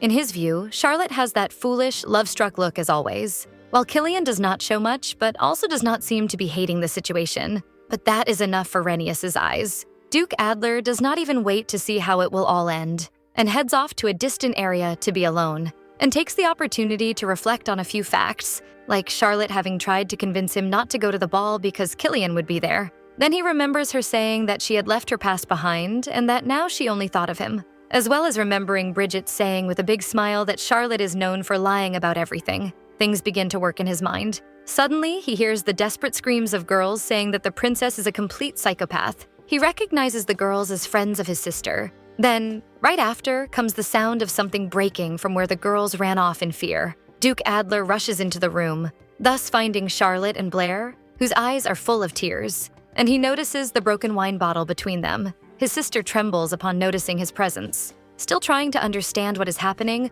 Renius remains completely silent until he ends up snapping over it. He places himself in front of his sister and begins saying offensive things to Charlotte, making it clear that she cannot hide her true nature for long. The princess, in turn, merely lowers her head without even trying to defend herself. After hearing so many insults, she simply leaves, leaving even the Archduke confused. But Blair will not let things stay this way. The girl asks if her brother has gone mad to be acting like that, and he merely tells her to be careful with her tone of voice, since they are not in their home. She says that the princess saved her while she was suffering at the hands of those girls, and that the bottle fell by accident, then questions how her brother reprimanded Charlotte without even listening to an explanation. All the Duke can do is ask why this is only being said now. Crying heavily, the girl reminds him that she would have explained if he had not refused to listen and had simply said whatever he wanted and made her leave. Now she does not know how she will be able to face the princess. It is at that moment that Duke Adler runs out to fix the great mess he caused, running outside, having time to find her still standing at the top of the staircase.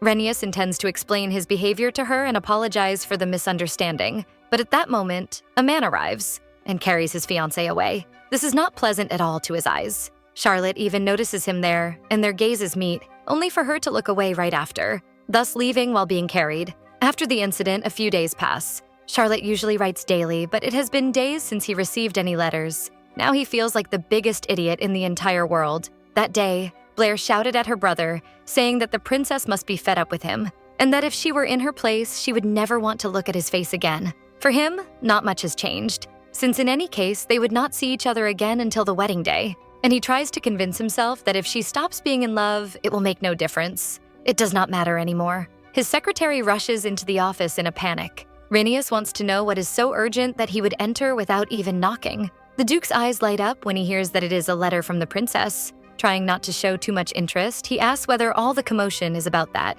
It turns out that the letter says that Princess Charlotte is currently in police custody. A few hours before Renius ran out of the house in a panic, the princess was discussing the crime that had happened that morning. According to information brought by Jonathan, the killing was carried out in the same way as the other four, so the police quickly concluded that it was the work of the serial killer. Sir Watson also confirms her suspicion that it was a well-built man at least 180 centimeters tall, and to him this makes sense since such a person would be capable of overpowering and strangling Commander Bridget, who had received rigorous formal military training. All of this makes Charlotte think that she should not have stopped her investigation just because her feelings were hurt. The location of the incident is where Jonathan was born and raised, but it is not a place where nobles are welcome. It is Norwood Street, a slum full of beggars and criminals, considered the dark side of the glamorous imperial capital. At least the victim's body is probably at the precinct's morgue. So the protagonist asks whether it would be suspicious for an imperial princess to request to see the body of a victim, making the man widen his eyes, suspecting that she wants to go see it in person. That thought does cross Charlotte's mind, since it is the most crucial piece of evidence in a homicide case. But Jonathan answers her question, saying that it would indeed be suspicious, and makes it clear that he also does not understand why she is investigating these cases, but all she says is that she hired him on the condition that he help without questioning, and so tells him not to try to understand it. Charlotte asks whether the police station has holding cells, giving a small, devilish smile for her next plan. Martha's clothes fit the princess well, And it goes without saying that the dark-haired maid has no idea that some of her clothes were borrowed. The protagonist asks whether she still looks like Charlotte, to which Jonathan replies that no one would expect to find a princess in a slum. Once already at the place, she asks Sir Watson to stay there, keeping his eyes on her, and only to follow when she is taken by the police. Charlotte opens the bottle of wine, then pours all the liquid straight into her mouth. It does not take long for the drink to take effect and for her to start running around wildly. It only takes 30 minutes for her plan to work. As the officer arrests her, he says, "You really should rethink your life choices, young lady. Broad daylight and you're already drunk." To them, it is unbelievable that something so thin can make so much noise. Anyone who causes emotional or physical distress to those around them through aggressive words or actions while drunk is placed in a holding cell under imperial law. Charlotte followed this idea because it is a minor offense for which she can easily be released by paying a small bail and having a guarantor confirm her identity. At least the emperor will not find out. She starts yelling at the officer, demanding to know why he sent her there and saying they will regret this. The man begins lecturing her, saying that getting drunk and causing a scene in a neighborhood like this is a terrible idea, especially since someone was killed that very morning. Still acting, the princess says that it is a lie, and that they are just trying to scare her. The officer says that the victim's body is right next door, finally giving her the information she wants. Soon the princess asks to go to the bathroom, which does not please the man very much, so she has to appeal further, asking if he will clean it if she wets herself. But Charlotte's plans begin to go wrong when the man refuses to let her out. The princess demands to speak to his superior and continues with the famous line, "Do you know who I am? I had dinner with your boss just yesterday. We even went to a sauna. We had tea." Charlotte makes an even bigger scene, saying she is about to pee herself and asking whether he will clean it, eventually making the man give in to her whims. This was quite easy since she used to deal with all kinds of criminals. Having even more luck that day, the morgue is not far from the bathroom, which greatly facilitates her plan. The officer says he needs to return to the crime investigation and asks the girl to do her little business and leave, warning her not to run away until her guarantor arrives. Fragile, drunk ladies are usually not kept under strict surveillance, especially since everyone is busy with the major problem of the day. Charlotte escapes during her trip to the bathroom and slowly opens the morgue door, peeking inside. Realizing that it is empty, she enters the room. What she is looking for is right there. The protagonist approaches and lifts the sheet covering the deceased. Her eyes widen at what she sees. At first glance, the mark of the crime is visible, indicating how Lord Bridget was killed. Activating her instincts from her past life, the protagonist begins to analyze the condition of the body, noticing that there are no signs that the commander tried to defend himself, and his face is immaculate. Aside from the paleness, it is almost the same as the last time she saw him, which is strange for a man with military training not to have tried to defend himself at all. However, red blotches are noticeable on other parts of his body. This is an overdose reaction. It did not take long for the protagonist to understand that Bridget was poisoned and then made to look as if he had been strangled. She does not know how it works or how advanced forensic science is in this world, but the police were completely fooled by the killer. Outside the room, Charlotte takes time to think about why the criminal would try to falsify the cause of death. In the middle of the corridor, she ends up bumping into a police officer who notices that she is still a bit unsteady and asks, worried, whether she has not yet recovered. The box he is carrying catches the princess's attention. He explains that they are very busy with major cases like this one and cannot deal with something as small as her. Then he asks the girl to remain quiet and sober until then. But things become complicated for Charlotte because Jonathan cannot be her guarantor. To her, this makes no sense, since even common people can be guarantors in minor crimes. But Sir Watson reminds her that he is not just a commoner, but also a criminal on parole after she herself got him out of prison. Charlotte panics, not knowing what to do or whether there is anyone else who could help, which she quickly dismisses, since if the Imperial Palace finds out about this, the budget increase she fought so hard for will be completely cut, until she remembers that there is someone who is not from there and who would still come to get her out. But she does not have many options if she wants to leave, so she asks Jonathan to send a letter in her name. And soon the Count arrives, completely exhausted and drenched in sweat. He then looks at his fiancée. Renius wants an explanation of what is going on and with a broad smile lets out a compliment, saying that she looks great even soaked in sweat.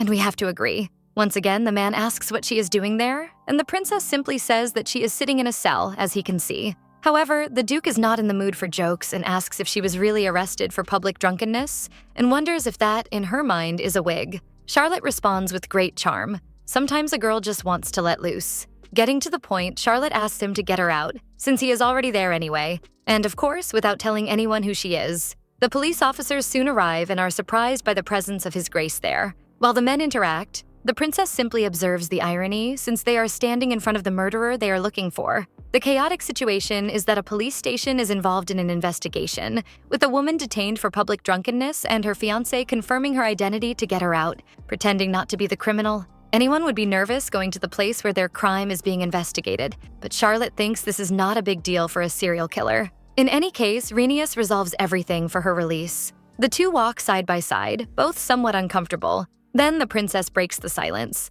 thanking him for what he did, since she could not think of anyone else to turn to. After all, despite everything, he is still her fiancé. Duke Adler surprises her by asking if she is hurt, since she had imagined that he would criticize her and once again throw it in her face that she can only hide her true nature for a certain time. Charlotte simply replies that she is fine, leaving him relieved. The protagonist regrets having called him that way and is about to say goodbye, but Renius interrupts her, saying that he had to clear his schedule because of her, and it is not as if he could schedule something else. Without any ceremony, the Duke invites her on a date, catching his fiancée completely by surprise, especially since it is right after he got her out of jail, this being the proper way to enjoy a meal. Finally alone, it is the perfect moment for them to talk, and Renius takes the opportunity to ask what the girl was doing in that place. Charlotte says she had heard about a famous pub on Norwood Street, but she knew that if a princess were seen drinking heavily in a place like that, it would be very problematic. The protagonist needs to be convincing. Acting like a true delinquent princess, she says that life can be stressful sometimes,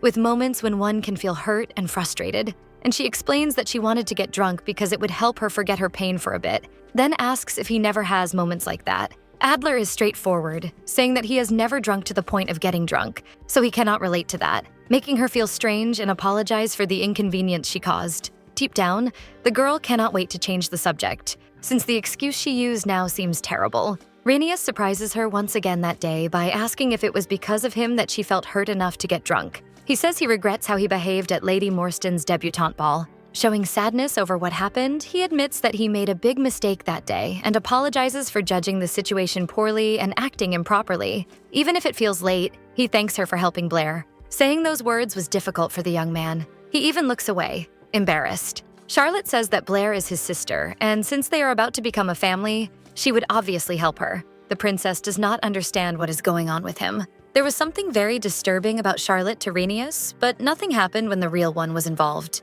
The carriages that were usually available had somehow been used by his sister and stepmother that day. It would take about 30 minutes for a new carriage to be ready. He could not wait that long. He needed to get to the shameless woman who had asked him to get her out of a cell as quickly as possible. The Duke ran until he found one available, finding the delinquent princess on the dirty floor of a cell, wearing simple clothes that an ordinary person would wear, and with a clean face without any trace of makeup. Yet the Duke wondered why this ridiculous woman suddenly seemed cute. He had no doubt that being out of breath from running so much was preventing him from thinking clearly, but what truly distressed him was the fact that his fiancée had been accused of public drunkenness. Talking with his secretary, Renius comments on how Charlotte suddenly stopped sending letters after writing one every day, and asks whether that could mean she wants to end the relationship. Even without knowing what the Duke did, the man says he has heard that when people are about to break up with their lovers, they may change their hair or consume large amounts of alcohol. So he imagined that Charlotte ended up in that situation because he acted like an idiot at the ball.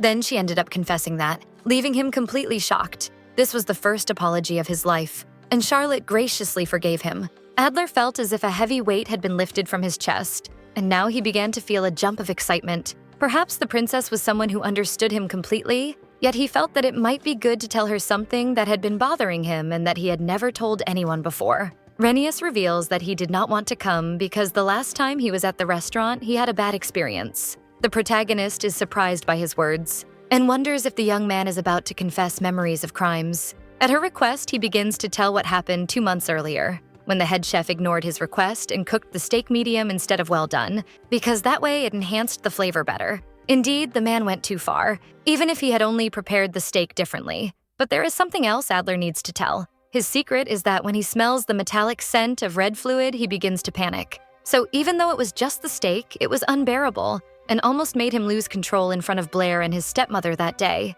Charlotte cannot believe that a serial killer who graduated from the military academy with honors panics over something like that. He asks the girl not to look at him with such compassion. When his mother was vomiting her own fluids as she was dying, he was right beside her. Since that day, Whenever he smells it, it becomes hard to breathe because the memories come rushing back to him. With this confession, Charlotte understands that this is the reason he did not enlist in the Imperial Army after graduating from the academy, and the young man confirms that he could not serve under those conditions. Renius continues to open up and reveals that he even wondered whether his mother would still be alive if he had stayed instead of going to the academy. After all, his father was not a good caretaker for her. Charlotte laments the loss and, curious, asks whether anyone else knows. But she is the only one who knows, which makes her want to ask why he told her this. Yet even he himself is not sure of the reason. Then he says, maybe it's because we're about to become a family. Charlotte calls for the waiter and asks for her steak well done as well. Duke Adler says she doesn't need to do that for his sake since it's not so severe that he would smell the fluid on someone else's plate,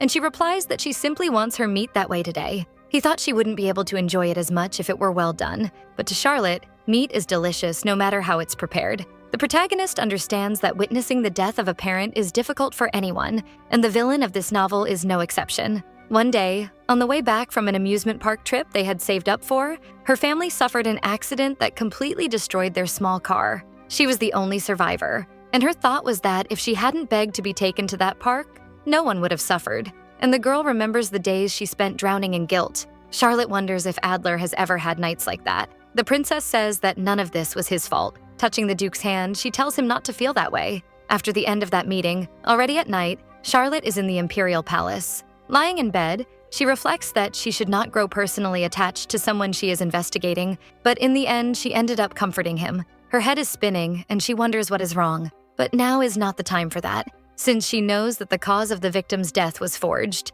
The protagonist intends to summarize her findings from the infiltrated investigation at the police station, since she discovered that Lord Bridget was actually poisoned. Another pattern is forming, with 2 other victims having suffered the same fate. However, it seems that someone is trying to recreate this using poison and pretending that a rope was used. Even without being able to examine the others, some things don't add up, such as the common knot that was clearly different from the one the serial killer used. Since all 5 victims had the same knot, it is highly likely they were made by the same person. So if it was poisoning instead of strangulation, this eliminates the need for the criminal to be a tall man with a large build. The princess remembers that a few days ago Blair told her something important about the first victim. The girl said that her brother dismissed the maid with the argument that she was not taking her work seriously enough, and she obviously lamented that something so cruel happened to her after she became Lady Morston's governess. Taking this into account, and also the chef who cooked Duke Adler's steak differently without permission, both victims are linked to him in some way and also angered him.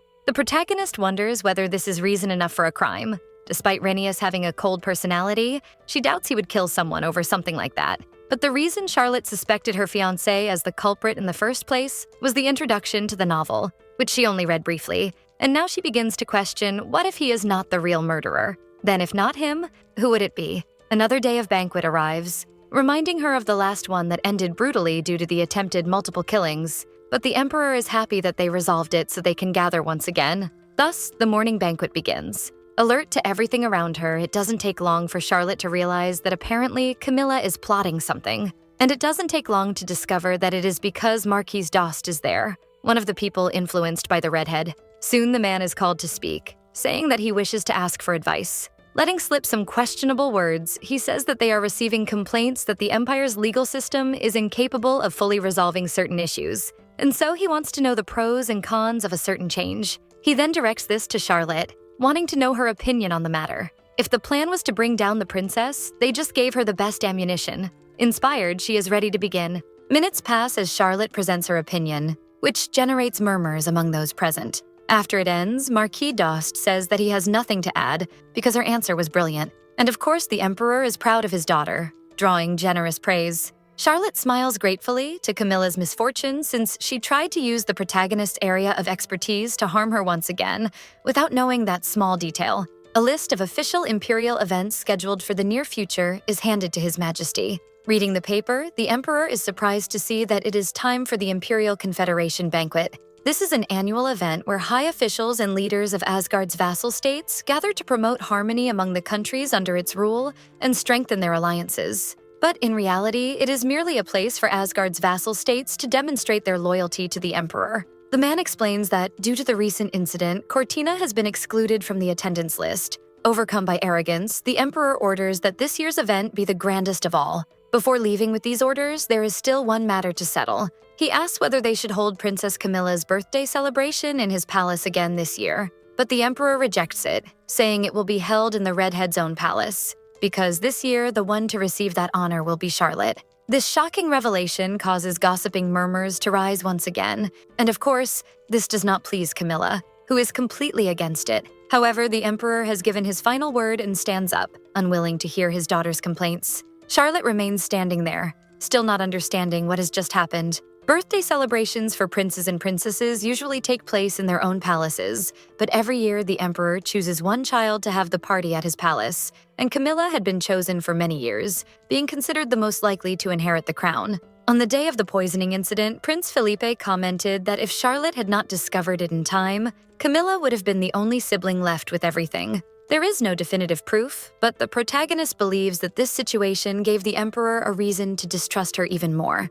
especially as he is very concerned about those involved behind the scenes. Even so, it is not as if Charlotte asked her father for this, so there is no reason to be angry at her. At that moment, her thoughts are interrupted when Renius appears boldly, talking about their date for the day. He even asks if she has forgotten. As they walk side by side, the princess remarks that she was surprised that the duke was the one who spoke first. But now, knowing that he may not be the culprit, she does not know what to say to him, yet it is the young man who breaks the silence. Renius comments that he noticed how knowledgeable she is about the law and curiously asks if she studied it in her free time, and she simply replies that it was her field of study. That catches his attention, so the protagonist refines her answer, saying it was just the main focus of her studies, always catching the princess by surprise. Duke Adler invites her to be his partner at this year's Imperial Confederation banquet. Charlotte is left speechless. As if trying to avoid a refusal, Renius explains that he really likes this event, and that is why she does not need to worry about him feeling uncomfortable attending.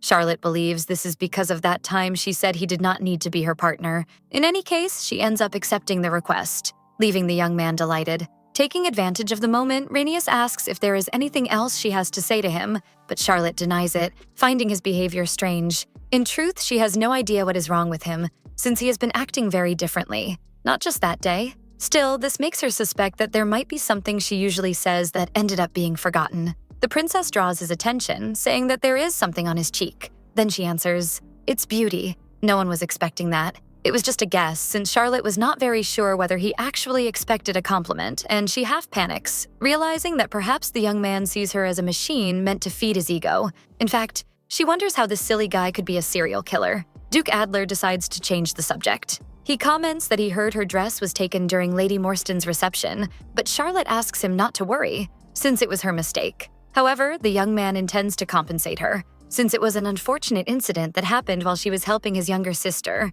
and this new dress will be a gift to be worn at the Imperial Union banquet. The princess asks if that is really fine, mentioning that besides the increased budget of her palace, she also has dresses she designed herself and never wore. But the Duke reminds her that the grand event includes representatives from other countries, and therefore he insists that his partner wear the best. This causes a small confusion, with the protagonist asking if her dresses are not good enough, and he then tries to fix the situation by saying he will buy it from Emmers, the best boutique in the Empire. Renius also says that he made a mistake at the last party and therefore cannot live with that sense of debt, while Charlotte thinks that, as a state minister, the young man will meet many people who might not like the idea of seeing his partner in worn clothing. However, as far as she knows, it is difficult to get a reservation at Emmers even as a VIP, so she agrees to let the Duke make the reservation, but prefers to pay for it herself. At least that leaves him satisfied, and he accepts the idea, and she understands it as the young man simply wanting her to wear appropriate clothes.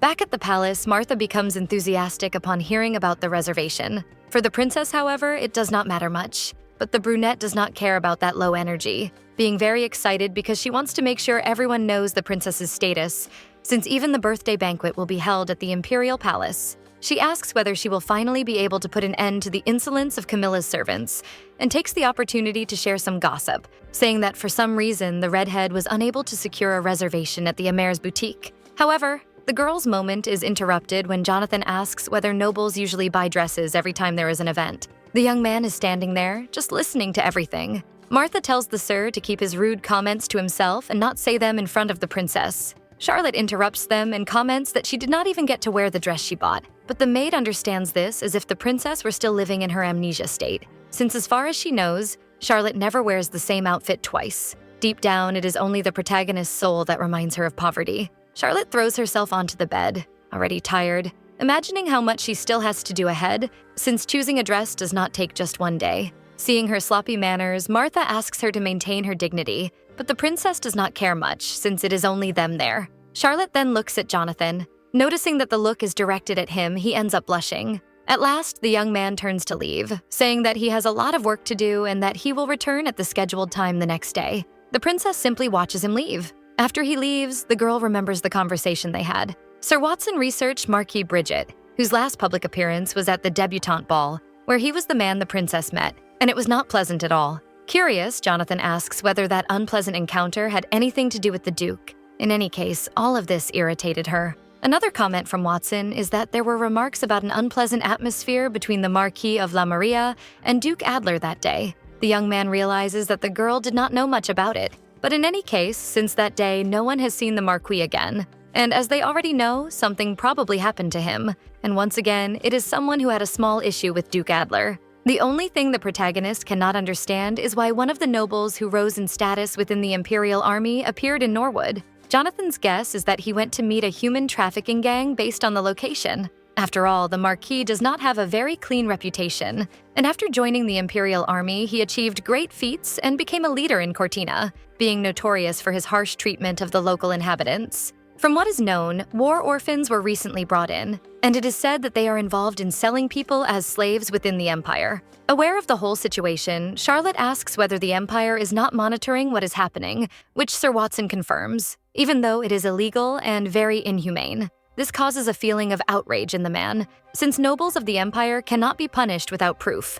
After all, the laws of the Empire are cruel only to common people. Changing the subject, Jonathan asks whether she examined the body at the morgue that day. Smiling, Charlotte confirms that the work was completed. However, she says she is only there to take a look at the files and comments that, as expected, the body was truly horrifying. The truth is that she still has no reason to reveal what was found, so she lies to her bodyguard. The protagonist also took the opportunity to look up records about the man. She discovers that as a military investigator on duty, John was working on a case involving atrocities committed by Marquis Brigitte against the people of Cortina, and that he presented it to his superior, Captain Kensington, in London. But the man ordered everything to be covered up, and when Watson refused to obey, a gun was pointed at him. Feeling threatened, John subdued the captain and was eventually taken to trial for assaulting his superior. The Marquis was the one who testified against the investigator during the trial. Because of this, there is a possibility that John also harbors negative feelings toward Brigitte and thus enters the list of suspects who could have committed the crime, so her decision not to say anything is certain. Given this, no one is completely trustworthy. After reflecting on this, the princess heads to the boutique, where she is warmly received. The trio is together, and Martha, as always, is excited about the reservation at Immerse, while the shopkeeper explains that she was instructed by Duke Adler himself to give special attention to Her Highness. Thus, the woman is ready to show the best dresses in the store. Charlotte is only concerned about whether the budget is sufficient, but the brunette convinces her that she cannot give up and must buy it even if it means delaying Sir Watson's salary. The princess tries on several dresses, each one more beautiful than the last. While the girls are excited, Jonathan is not very enthusiastic about this kind of task. Finally, Charlotte decides on a dress, and since it is the most expensive in the boutique, she regrets not having accepted when the Duke said he would buy it. The bill barely arrives and the princess already feels bad, imagining the total cost. She even looks at it with only one eye, afraid. However, she ends up surprised to discover that it is less than half the price of the dress she bought last time, so she asks whether it is really correct. Even with the shopkeeper confirming it, such a low price still does not make sense, and despite not understanding much about it, it still seems strange. The woman explains that everything is correct and says that, even as a merchant, she can manage a low-income business project. All Charlotte can do is accept it. The purchase is finalized with the promise that it will be sent to the palace, and the princess leaves the boutique with a feeling of unease. As soon as they step outside, it starts to rain. They still need to stop by the convenience store where the reservation was made, and Charlotte intends to go like this, only asking that a carriage be called. Jonathan stops her, asking whether she plans to walk around all day under these conditions, with the risk of getting sick and developing a fever, not to mention that her body is weak. Sir Watson asks her to wait there while he goes to fetch an umbrella and a carriage to take them, which makes the girl think it is unfair for him to go out into the rain like that. But the young man reminds her that he was a soldier, and walking in the rain is not a big problem.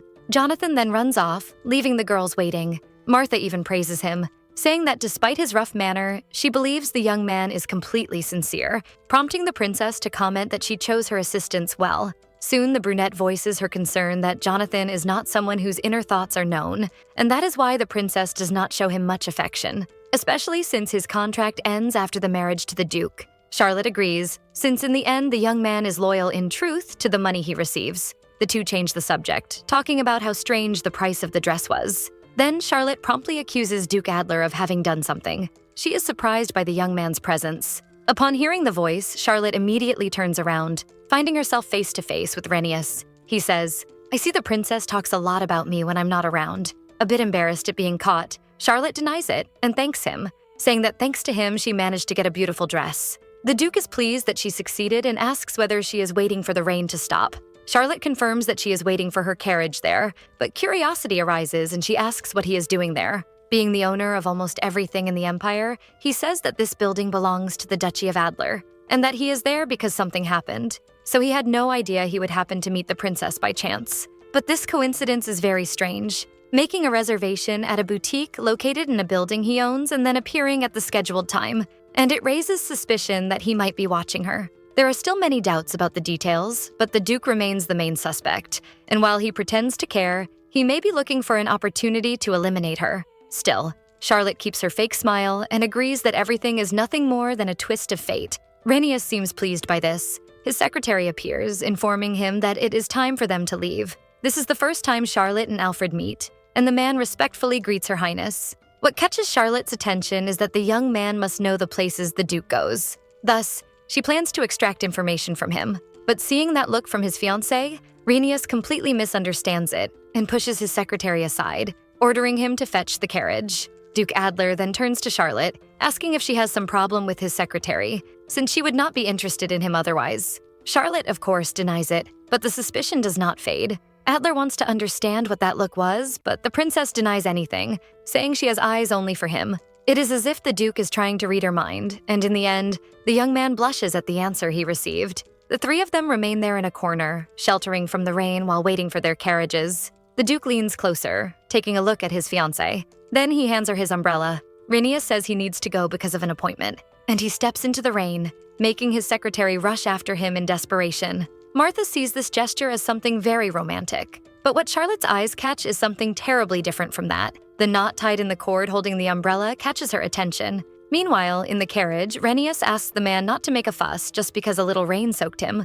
Alfred reminds him of the meeting with the president of the Imperial Bank and asks if he is not worried, but confidently the blonde says it is not as if it will fail just because his jacket is a little wet. Renius shoots the man a serious look, questioning whether he has become too casual lately, but the young man denies it, reminding him that he was not the one who changed clothes twice that morning. He even hints that the visit to the building was to see the princess, but Renius retorts that his secretary has developed the bad habit of assigning meanings to his actions as he pleases. Changing the subject, the Duke asks whether he handled the matter at the boutique, and thus we discover that, as suspected, it was the Duke who covered the price of the dress, with Charlotte being charged only 10%. The staff were instructed to tell the princess that the amount was normal, as well as to reject all reservations from everyone else in the Imperial League, all of this so that in the end he would not receive any rent payment for 1 year. But he does not mind that, since he managed to do what he wanted anyway and still allow his fiancée to pay for the dress as she wished. Renius remembers Charlotte saying that they met because of destiny, and that brings a small smile to his face. The Duke is satisfied that out of the entire Imperial League, the only person wearing an Emerus dress will be Princess Charlotte. Then we return to her, who is still waiting for her bodyguard. Jonathan returns, bringing the news that there were not many shops where he could buy an umbrella. After all, it started raining suddenly. He barely finishes his sentence when something catches his attention, finally noticing that Charlotte is holding an umbrella, and Martha explains the whole situation, finding the action quite cute. Watson, in turn, comments, "It seems sweet enough to be a coincidence." The carriage is also there to take them. Charlotte thanks him for bringing her the umbrella and orders him to use it, but it does not help him much, since he is already soaked. The young man asks for what she is holding, promising to put it away once inside the carriage. He unties the knot and then opens it. Sometime later, what was already expected happens. Charlotte is impressed by her situation, since not even dogs catch colds in the summer. The protagonist knows that this body is weak, but she wonders if there might be something wrong with the way the umbrella was tied. She thinks she did not see when that cord was tied. Realizing her own intention, she wonders why she is making excuses for the Duke, trying to understand whether she does not want the blonde to be the culprit, but she knows that seeing the man's human side a few times does not change the fact that he may be the main suspect.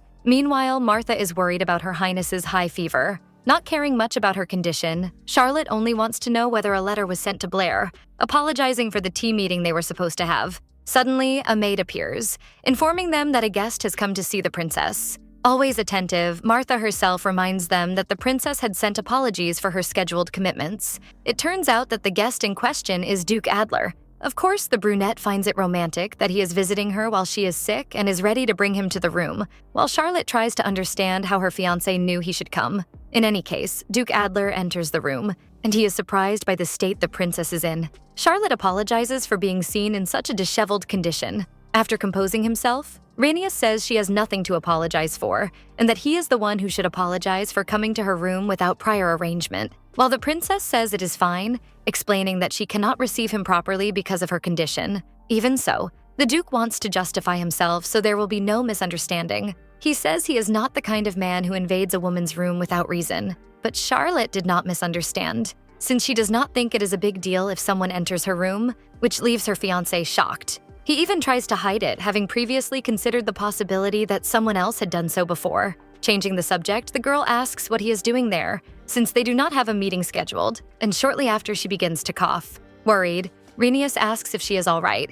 and she says she will be fine, that it is just a cold. The princess is curious to understand the reason he is there. Duke Adler seems a little nervous. All of this is to say that the reason he is there is to retrieve the umbrella he lent her. That is something Charlotte did not expect, leaving her completely shocked. Duke Adler tries to justify it by saying it is a special umbrella, but the protagonist soon realizes this might be an excuse. After all, why would the Duke come personally just to retrieve an object? Not to mention that the young man has been looking around since he arrived, so she believes he is there to explore the princess's palace, since a criminal always does this before committing a crime.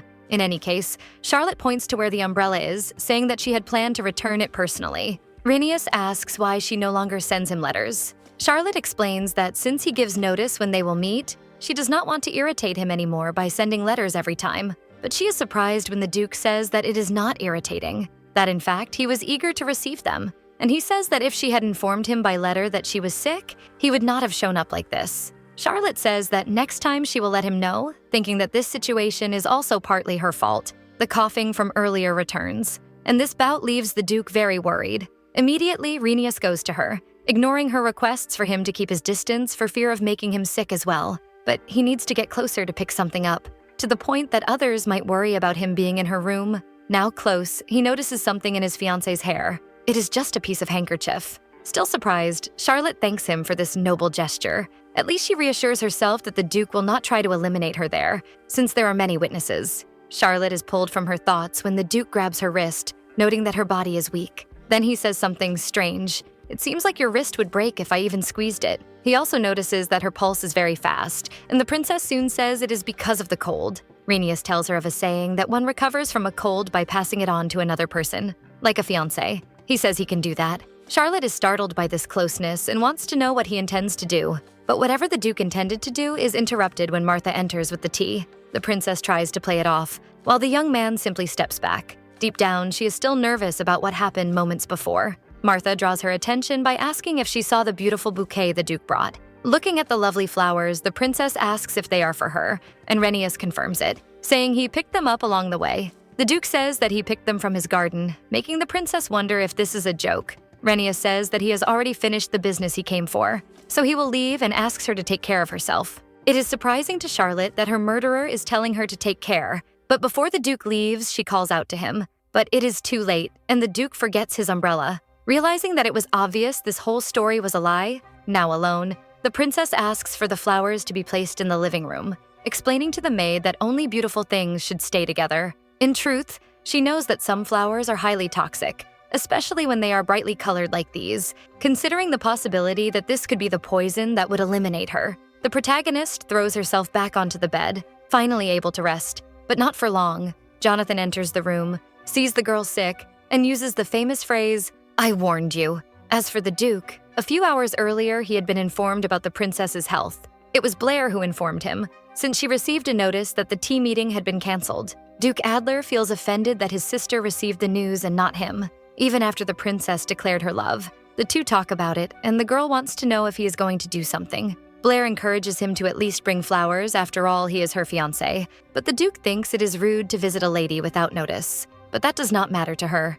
as she asks how everyone can be so uninformed about a woman's feelings, explaining that when the body is sick, emotions become weaker, and that a woman in such a state expects the man she likes to be by her side. She advises her brother to go and catch a cold as well, since it disappears if the illness is passed on to another person. This was the saying she heard from the ladies at the academy. Renius sighs and says he will talk to Alfred to fit it into his schedule. The problem is that he has a lot of overdue work, and it is not a day they were supposed to meet. So he does not want the princess to misunderstand, not to mention that it would be difficult if someone were to mistakenly think that he likes her. So sometime later, Renius arrives at the princess's palace. After all, he is her fiancé, and of course he can visit without a reason. And upon finding her, he sees the state of her health. He immediately remembers what Blair and Alfred explained about the process of transmitting a cold. That is why he approached Charlotte. But at that moment, he was interrupted by Martha. Only then did he come to his senses. That all of this had been madness. Suddenly, someone approaches and greets him. It is Charlotte's bodyguard, whom Renius recognizes as the man who carried his fiancée that day, and also the person he encountered a few times at the military academy and heard was extraordinarily talented despite being a commoner. So this is the person who entered Charlotte's room.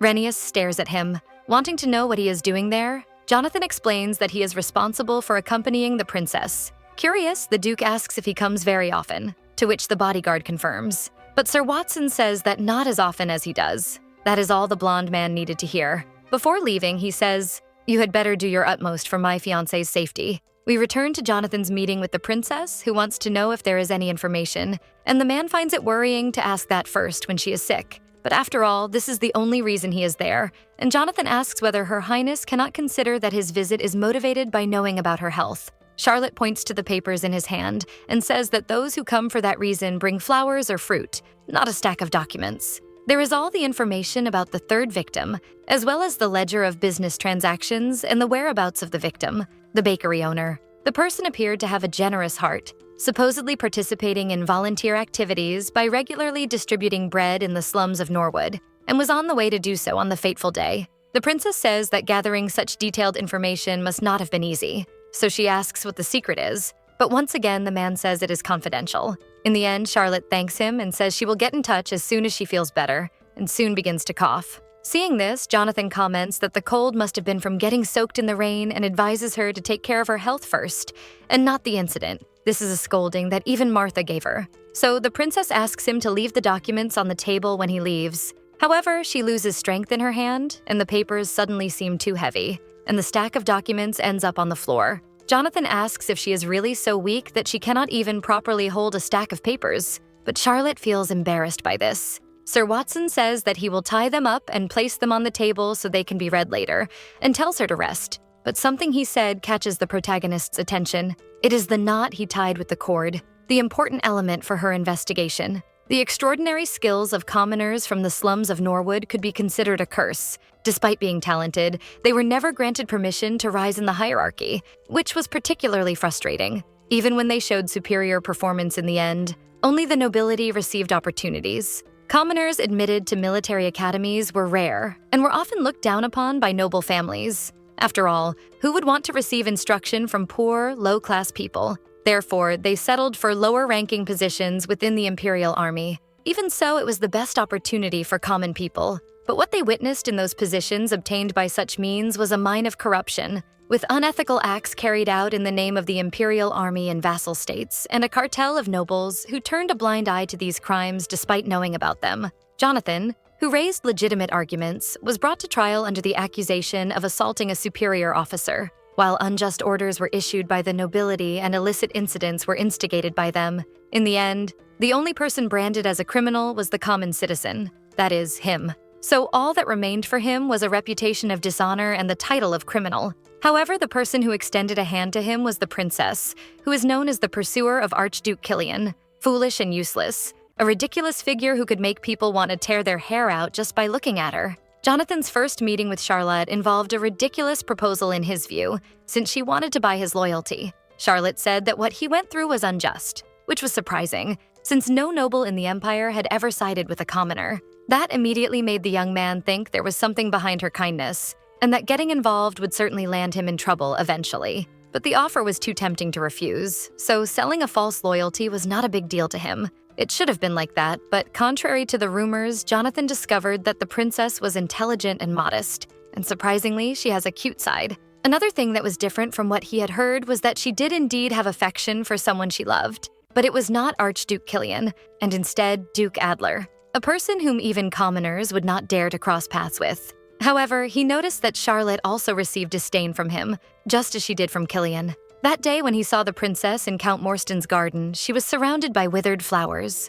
Sir Watson felt a familiar sense of helplessness, and all he could offer were a few weak words of comfort. That was when he said, "The dress you wore at the last boutique suited you better." With the connection they now share, the bodyguard does not want the girl to be hurt by cold men who do not even deserve her. Returning to the present moment, Charlotte's expression completely changes, as if she had seen the most frightening thing, and Jonathan notices it, becoming very worried. So he approaches, asking the princess if she is all right. The young man desperately holds her face. Jonathan, still maintaining respect for a noble, calls her Your Excellency, even while desperate, but Charlotte can barely say a word, which makes him even more worried. Suddenly, the princess says, "The knot."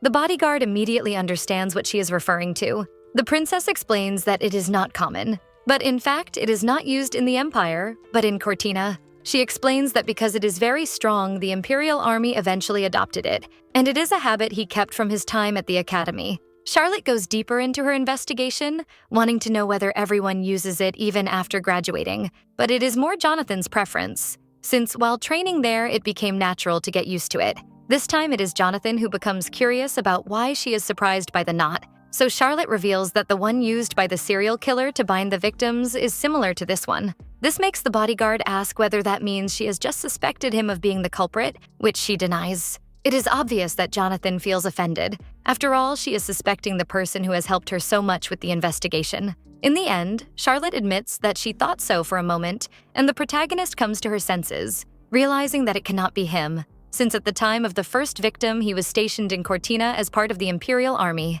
Still indignant, the bodyguard asks if that means everyone who went through the academy is a suspect, and includes Duke Adler himself with that knot on the umbrella. He also says that no ordinary person would be able to untie it. However, Jonathan realizes that all this time the person she has considered the main suspect is the Duke. Charlotte is truly caught off guard, and ends up shocking him by admitting it. Jonathan bombards her with questions, wanting to know since when she has thought this way, and whether she noticed any signs from him. The princess talks about the coincidence of Renius also being a man of 180 centimeters, with military training and having had contact with some victims. In the middle of this, the protagonist keeps the secret of her reincarnation, since he would not believe it. At least now the bodyguard knows that she has been investigating her fiancé under the pretext of finding out whether he is a serial killer before the wedding happens. This is too much for Jonathan's mind, and he even admits that Charlotte is probably the only person in the Empire who suspects the Duke, which is why it has been kept secret. Charlotte says that the only thing she needs is for him to continue helping with her investigation as he has been doing. After all, that is the agreement between them. Still, Jonathan wants to know why she is being told the real reason now. So the princess reveals that it is because she has come to trust him. Even though she bought his loyalty, Jonathan has shown himself to be quite faithful in helping. However, he asks why she would trust him so much based only on what she has seen. Charlotte answers, "Because you are someone who would never leave me alone in the rain, and that really is the kind of gesture that cannot be bought." And Jonathan, who hears this declaration, ends up blushing. The young man asks whether she does not like Duke Adler. Before an answer can be given, another coughing fit takes over the princess. Immediately, Jonathan grabs a cup of water, worried about whether she is all right. Charlotte then asks whether she would not be crazy enough to like a suspect of crimes against people's lives. In any case, the bodyguard only needs her help to find the culprit in this case. And if the person turns out to be Duke Adler, she intends to expose him before the wedding. Jonathan says that since he was bought, he must repay the favor and promises to help her even if it breaks his body. But Charlotte does not want things to reach that level. Still, Watson says that if that happens, it would be better for it to be him, since he is stronger and can recover quickly. The protagonist says that all she bought was his loyalty, so she does not want him to destroy his body. Charlotte believes she is in a good mood because she has relaxed, and she can also feel the effects of the medicine she took earlier. She says she feels tired and that she will rest, then asks the strong ones to leave. Jonathan also agrees that she needs to rest. The bodyguard helps cover her, promising that he will take care of the other tasks. Then days pass, and now recovered, Charlotte is in the office. She studies the third victim, the owner of the small bakery, a place famous for its delicious bread and popular among common people, where the shop owner was very generous and often worked as a volunteer in the slums. But there is no connection at all between Adler and this person. After all, the customer base was mainly commoners, such as schools and restaurants with no relation to the nobility, yet the sales were tremendous. However, Charlotte finds it strange that the bakery really managed to make so much profit. In addition, she checks that the expenses are not that high compared to the sales, and the princess feels that she has missed something amid so much information. Finding it strange, since there should be something in the transaction records, she is interrupted at that moment by Martha's entrance. She brings a letter from Renius talking about their next meeting. The Duke wrote that the location will be chosen by Charlotte herself. This is perfect for her, because it is exactly what she needs to begin investigating. Martha suggests that since it is summer, a boat ride would be refreshing, or perhaps watching a play. But the princess wants to do something new, like experiencing the lifestyle of commoners, which leaves the brunette impressed. Charlotte surprises her even more by saying that she will need to borrow the maid's clothes. When the time comes, very excited, the princess asks if they can take a walk along Baker Street, although the Duke's expression already shows that it does not sound very tempting. Renius says he does not believe there is any particular place worth visiting there and asks what exactly she wants to do there. Secretly, Charlotte knows that the area is full of small businesses, but she only answers that it is because she has friends there who told her it is quite interesting. Duke Adler is surprised, as he did not know his fiancé had commoners as friends. Charlotte immediately defends herself by talking about Martha being her only alternative, since she did not expect him to be so perceptive, and in truth she does not have any friends. Renius, understanding that a maid can be a friend to a princess, asks if that also means the commoner bodyguard. He says that it is normal to go to Baker Street with a maid, but that he does not think it is a good idea for just the two of them to go there alone. Charlotte begs, saying that she really wants the two of them to go there. With no alternative, the Duke agrees, earning praise from his fiancée about his great charitable heart. The Duke intends to ask his secretary to make a reservation at the restaurant they will visit, but the princess wants to have the experience of walking around like a commoner. This makes Renius question what that means, and then she says that she just wants to be alone in the presence of her fiancé, leaving the young man blushing and sweating at such an unusual request. But before they venture out, they need to stop by a boutique, and all that remains for the fiancé is to accept his girl's request. Realizing he is a noble, the shopkeeper warns that they are in the wrong store, and Charlotte denies it, saying they need men's clothing that does not stand out much. Renius still doubts whether that is necessary, but the princess clearly explains that what he is wearing makes him far too dazzling, which is completely out of place on Baker Street. The shopkeeper promptly goes to fulfill the request, looking for something more discreet. Renius finds it strange, as it is the first time he has worn ready-made clothes. And that remark excites Charlotte, who immediately tells him to try the piece on. The shopkeeper helps the Duke get dressed, and while Charlotte waits, she can hear the man marveling at the blonde's bulging muscles and firm chest, as well as praising his perfect skin that makes all eyes turn toward him. And thus Charlotte understands that the combination of a relaxed demeanor and a sculpted body is simply perfect and makes Renius the most irresistible man in the Empire. Suddenly, something catches her attention. Finally, the Duke appears, and despite wearing something simpler than usual, he remains attractive. Renius asks if it is normal for ready-made clothes to be so stuffy. The shopkeeper promptly explains that when a customer wears the store's clothes, it makes them look like they are wearing a high-quality tailored suit. But the Duke is not interested in knowing about that. He is interested in what the princess has to say, and still flustered, she stammers that it suits him well. Adler asks if it really does. Charlotte says, "At first sight." Renius repeats it as a question. The princess becomes animated and explains that at first sight it looks amazing on him, and even asks if it does not smell good, matching perfectly with her taste. The truth is that Charlotte wanted to say that it feels like love at first sight. Even though she has said that many times before, she does not understand why this time it was so hard to express. The shopkeeper interrupts them,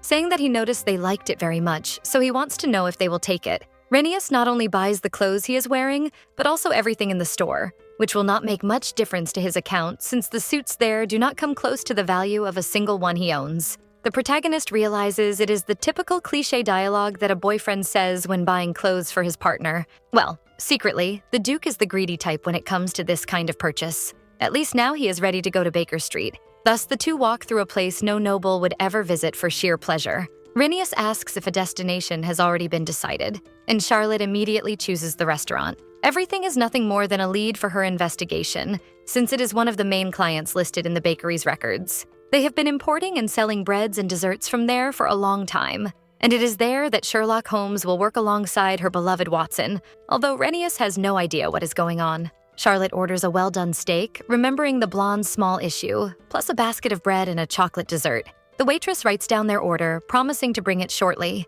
As soon as she leaves, Duke Adler comments that even during his military training, he had better meals in more comfortable environments than this one, drawing a small laugh from the princess, who asks if this kind of thing is not rather fun, but only for her. Renius is not enjoying it, especially because he knows nothing about the place. Charlotte leans closer and whispers that it will be a secret between the two of them, revealing that she has been secretly coming to places like this for some time, and even recalling the last time she was found drunk in Norwood, living up to her reputation as a delinquent princess. But the only thing that strikes the Duke is that now the two of them share a secret. It does not take long for the food to arrive. Soon, Charlotte notices that the bread tastes different. The waitress says it is probably because she has not visited the restaurant in a long time, explaining that they now source their bread from somewhere else, since unfortunately the owner of the small bakery that used to supply them suffered an accident, lamenting that she was a very kind person. Charlotte is horrified by this terrible story. She tastes the cake and complains that it is sweet, whereas the bread from the old bakery was not.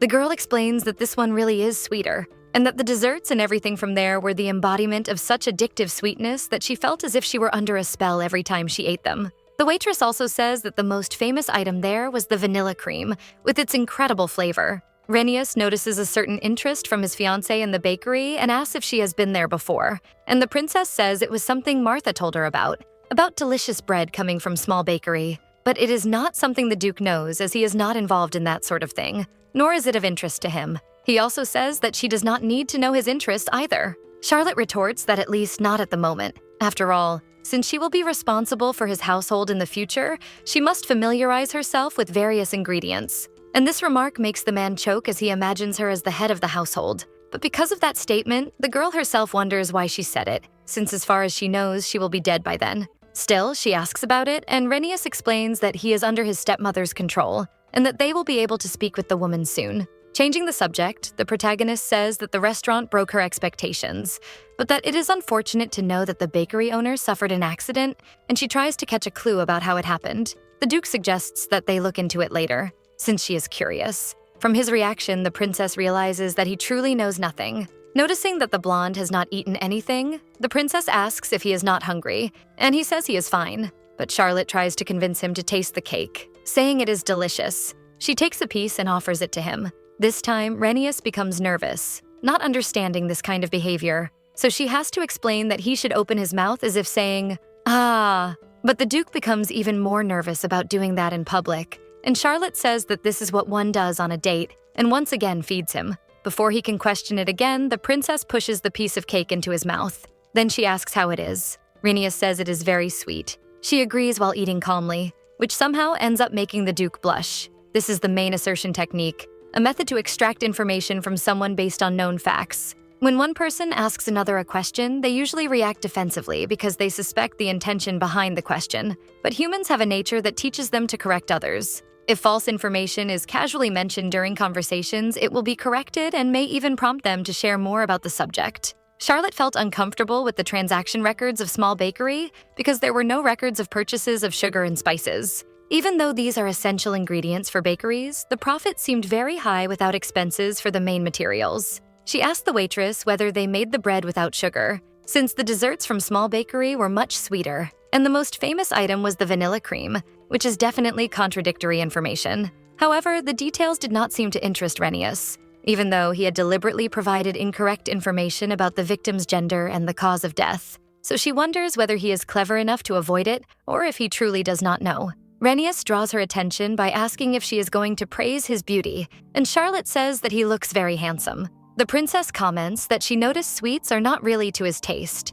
and he agrees. Charlotte then says that she is very fond of sweets and asks whether sugar is expensive in the empire, which the Duke confirms, saying it is an ingredient comparable to mining, and a monopoly privilege passed down from the royal family and then the noble families. and the one who holds those rights is Marquis d'Aoste, as well as the Empress's family. By coincidence, the Marquis's secretary was the fourth victim in the serial killer case, so the princess wonders if there is some connection between them, but returning to the date, it does not have time to end. The couple goes to another establishment in that area. Renius asks what kind of place it is, and the princess explains that she heard about a new bar in the place where the bakery used to be. Charlotte sits on the stool and immediately orders 2 glasses of whiskey with ice, but the Duke stops her midway, reminding her that they cannot drink too much in the middle of the day. Charlotte asks him not to worry, promising that this time she will not end up in prison, and she proposes a toast to his captivating eyes. She soon strikes up a conversation with the bartender, commenting on the former establishment there. Taking advantage of the fact that the man enters the topic, Charlotte mentions that the owner had no family, and he explains that it is because it was not the deceased woman's hometown, but it is not known where she came from, only that she was a very kind lady. Looking to the side, Charlotte is surprised to notice that Renius has already finished his drink, and when he is offered another, he refuses, saying he is already feeling dizzy. At another table, a fierce bet is taking place. The bartender simply asks them not to show any interest in that direction, as they are a group of loan sharks, who lure debtors into card games by promising to reduce their debts, but in the end only increase them. Remembering her past life, the protagonist knows that this is a practice that violates the law and involves gambling crimes. The man seems to notice her gaze on him. He then calls out to her, questioning why she is staring at him, and shouts angrily, demanding that she stop, being completely rude to the princess. He stands up and approaches, and soon the bartender explains that it is a misunderstanding, but the princess remains calm, while the hothead yells that she has lost her mind,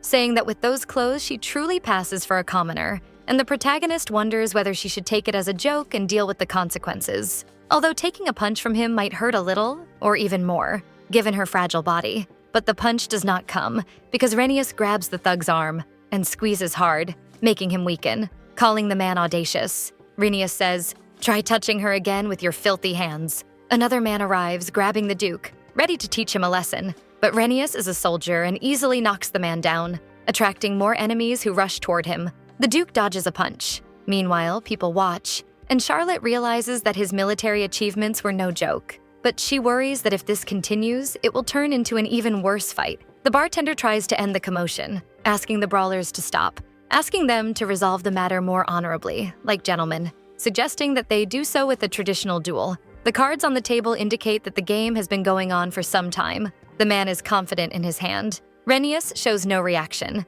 and Charlotte, worried, hopes that her fiancé will refuse. When the loan shark asks if he knows how to play cards, not to mention that the Duke swallowed the whiskey as if it were water, so she thinks he should put an end to all this nonsense. She asks what he is trying to do, as he is going to lose everything, and the blonde says that at the academy it was strictly forbidden to play cards. And it is quite clear, since the idiot even managed to take the Duke's watch. At this rate, the protagonist thinks he will be left in nothing but his underwear. This time, the cards form a sequence, and apparently the Duke is about to lose his pants. Renius asks if she has something to offer, which makes the princess wonder whether he will continue even after nearly losing everything, not to mention that he is making the same face as gambling addicts she used to investigate. The protagonist glances at another person. It is the debtor who had been exploited earlier, and he laments being involved with these fifth-rate thieves. Charlotte tells her fiancé to step back, announcing that the team is changing players. Catching everyone at the table by surprise, they begin to laugh right afterward. One of the men says, well, tough guy, is your little girlfriend joining this duel now?" And then asks Charlotte if she has anything to offer. The girl places a beautiful brooch on the table, ready to begin the duel and perhaps restore her fiancé's honor. Soon the match starts, and those losers get a taste of despair. In Charlotte's hand, there is a full house. Thus, she manages to win back the Duke's watch. Still impressed, the blonde asks how she managed to do that. She explains that it is the result of her refined upbringing, though in truth it is a skill she learned from a rogue she once arrested for running an illegal gambling house in her past life. Those establishments were always active, and during 2 undercover investigations, she learned the necessary skills to avoid suspicion. That way, she managed to catch more than 20 people. Everyone is impressed by how skilled the girl is. Charlotte declares, "Let's go all in this round," willing to put everything she has won on the line. The loan shark mocks her, saying her bravery is impressive but questioning whether she can truly back it up, and Charlotte retorts that if it is too much, they can simply stop there. But before starting, the princess wants a contract to be signed first.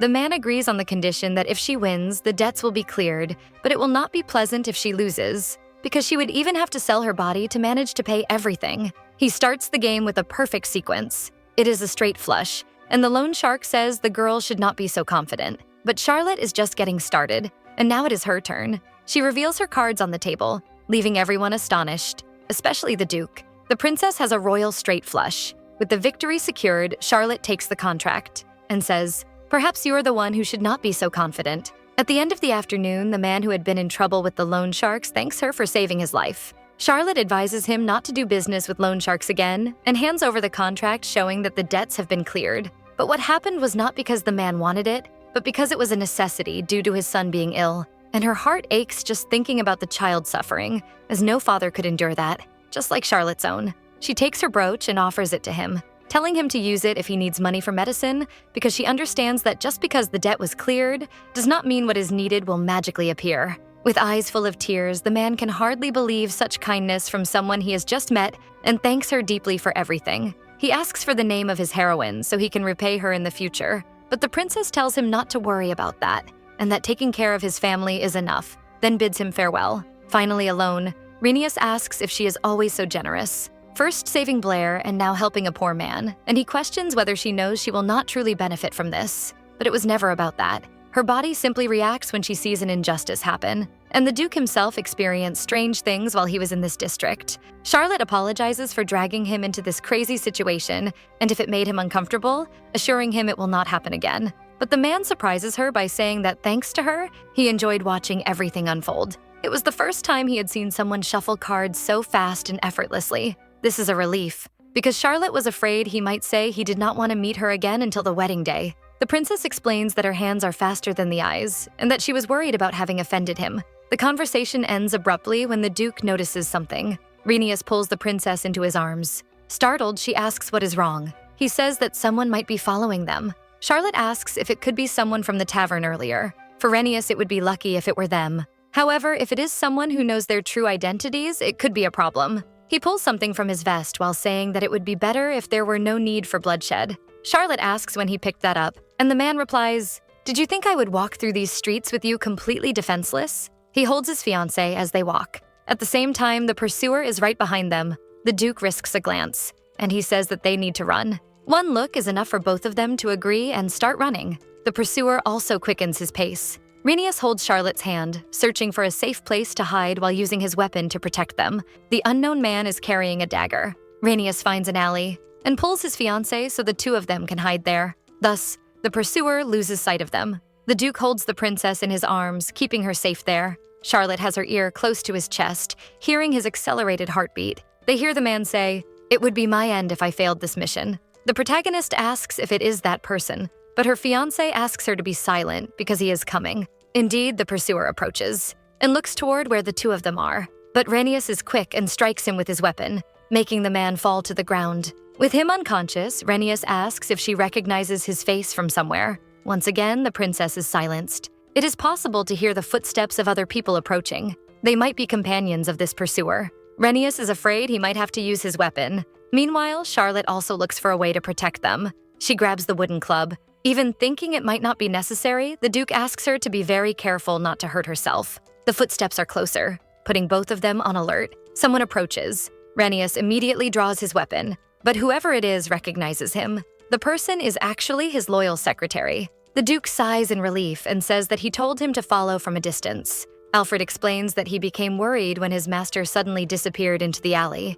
Renius says it was because of the pursuer, and from what they can see, at least he is not an assassin. But he will be taken in for questioning. Now that everything is fine again, it is Charlotte who asks about the story of Alfred following them, and Renius confirms it, making it clear that his fiancée does not fully grasp her status as a member of royalty. Upset, she admits she did not think about it properly. The Duke tries to lift her mood by saying that, in any case, it was still fun, and he admits it would have been even more so if he had seen her swinging the club. He has a gentle smile as he looks at her. The protagonist, meanwhile, has a sparkle in her eyes. After the unproductive investigation on Baker Street, Charlotte has been busy with preparations for the Imperial Federation banquet. It is exhausting to study the history of all the participating countries and their delegations, but at least her advantage is that she has experience studying for exams. A voice asks, "Your Highness, are you going in now?" It is Sir Watson waiting for her.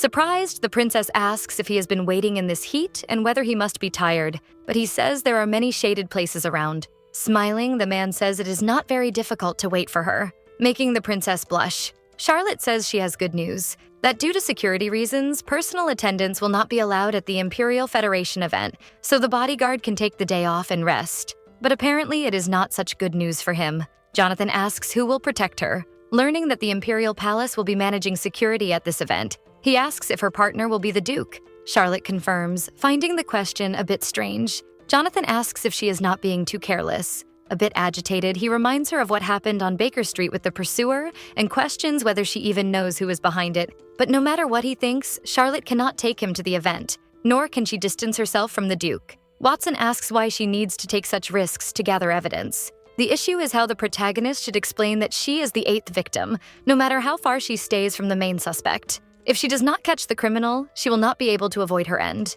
Sighing, the princess says she cannot distance herself from her fiancé without a reason, reminding him that this person is Duke Adler. The man's reaction is to turn his face away. Before the mood worsens, Martha ends up appearing. Finally, the day of the Imperial Union banquet arrives. The servants are working at full speed to keep everything in order. Meanwhile, Charlotte is absolutely stunning. Martha is euphoric as always, saying she knew the dress would suit her perfectly and is happy that they managed to prepare something so beautiful to wear, especially since the princess has not attended any banquet for some time. The previous appearance of the true Charlotte was the first and last since she was expelled from the embassy for her behavior. She asks about the Duke, and the maid assumes he must have a busy schedule but that he will accompany her. And indeed, his word was kept. Her Highness's eyes are enchanted by the sight of the Duke, having to admit to herself that he is like a divine being, with a radiant aura shining behind him, yet all she says is that he looks magnificent. Renius also compliments her, saying she looks very beautiful, and that the dress suits her perfectly. She also thanks him for choosing such a wonderful dress. Charlotte makes it clear that she knows it was the blonde man who paid the extra, and reveals that no matter how she looks at it, she still feels it is a bit too much of a dress, but he has no idea what his fiancé means. The princess makes it clear that she is not complaining, only expressing her gratitude to him, and he replies that this gratitude should go to the person who made the dress. This makes the girl smile.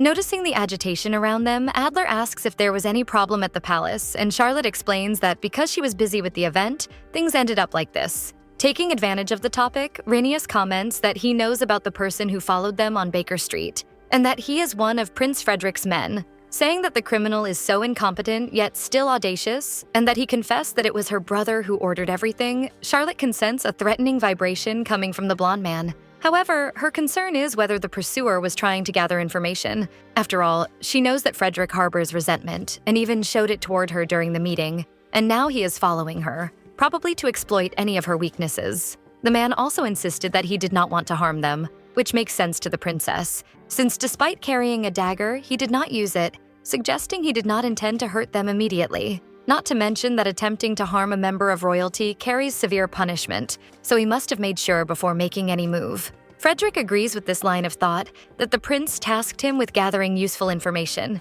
Renius says that with the spy's confession, she has the option to bring this matter before the court. Charlotte is perplexed just thinking about accusing the prince. The Duke says that doing so would be advantageous, not to mention that there is a witness, and he assures her that she will not need to worry about any reaction from Frederick. However, it is not uncommon for the palace to use people to spy on others, and since no harm was done, the protagonist thinks that making this public would not cause any damage to her brother. Instead, it would tarnish the reputation of the nobility even more, especially since she was posing as a commoner on Baker Street, so she will not pursue it further as they returned unharmed, and she does not want to complicate things unnecessarily, and Duke Adler respects her wish. However, he advises her to be more cautious around the prince's associates for a while. Hearing this kind of concern from the person who will be responsible for her end is unsettling. It is this attitude that makes Charlotte lower her guard, even though he is the main suspect. All the guests are enjoying themselves, oblivious to what is happening around them, until their attention is drawn to the announcement of the arrival of the princess and the Duke. The two of them are radiant, and drawing attention wherever they pass. People's gazes are tense upon them, leaving Charlotte somewhat nervous. One person among the guests draws attention. It is Madame Taylor, a very powerful figure who controls vast commercial interests within the empire and is the emperor's sister. Charlotte greets her aunt. The woman promptly comments that she could not look her in the eyes the last time they met, and says that her niece's palate has become more refined since that disaster, and the princess laughs, agreeing. She also says that she heard the girl has become quite impressive, comments that Charlotte already expected to be sarcastic. The lady says that the royal family is in great debt, and that she heard her niece saved the lives of several nobles, including the emperor. Her words leave the princess perplexed, and she continues by listing her achievements, such as the solution to grain overproduction, suggesting that it be used to produce alcohol. Renius joins the conversation and says that it was indeed Charlotte who came up with the solution. The aunt says that the suggestion is also beneficial to her since she holds the rights to the alcoholic beverage business. People who hear this gossip that it was nothing more than pure luck. In any case, the emperor's sister invites Charlotte to the next tea party, confessing that she is already eager to meet her there, leaving everyone completely surprised. It may seem simple, but it is practically a small political arena for influential women of the empire, and being invited means that one has gained considerable influence in high imperial society. With this, Charlotte can actively compete for the succession to the throne. Everyone who once belittled her now surrounds her, praising everything the girl has done. She also notices that the princess is wearing something from the Emer's boutique, a situation very different from what she experienced at Lady Morstan's debutante ball. Charlotte is approached by another person. The man introduces himself as Derek von dem Linderman. She did not expect to receive so much attention, but she had at least prepared herself in advance. The princess comments that she has heard about him and shows her good grasp of business dealings in the kingdom of Demios. Renius quickly puts an end to the situation, telling the lord that the princess needs to prepare for the royal event and that they must leave. Derek understands the situation and says he is looking forward to meeting again, but is promptly cut off by the duke, who says that this may not happen. As soon as the lord leaves, the princess asks if it is not too early for the banquet, and he insists that they must strictly follow the schedule. Charlotte says that she did not even have the chance to speak with Derek, which makes her fiancé ask if there was any reason for them to talk. Even finding his reaction strange, the princess denies it, but it is too late, and Renius is extremely irritated, saying that he despises those who overstep their bounds. To Charlotte, it feels as if Lord Linderman touched something that belongs to him, not to mention that she knows about a dispute over mining rights between them, being the attraction of that party. Another person calls out to the princess. This time, it is Archduke Killian, making the look of disdain between the men inevitable. And now, what will be the princess's fate at this banquet?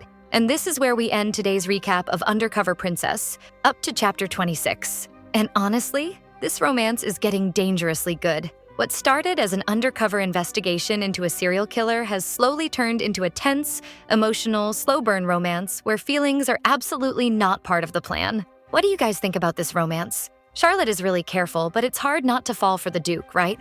Especially when he's that handsome, even ignoring how toxic and jealous he can be. Do you ship this couple? Are you enjoying the story so far? If you like it, let me know and I'll continue the recap. Kisses, and see you next time.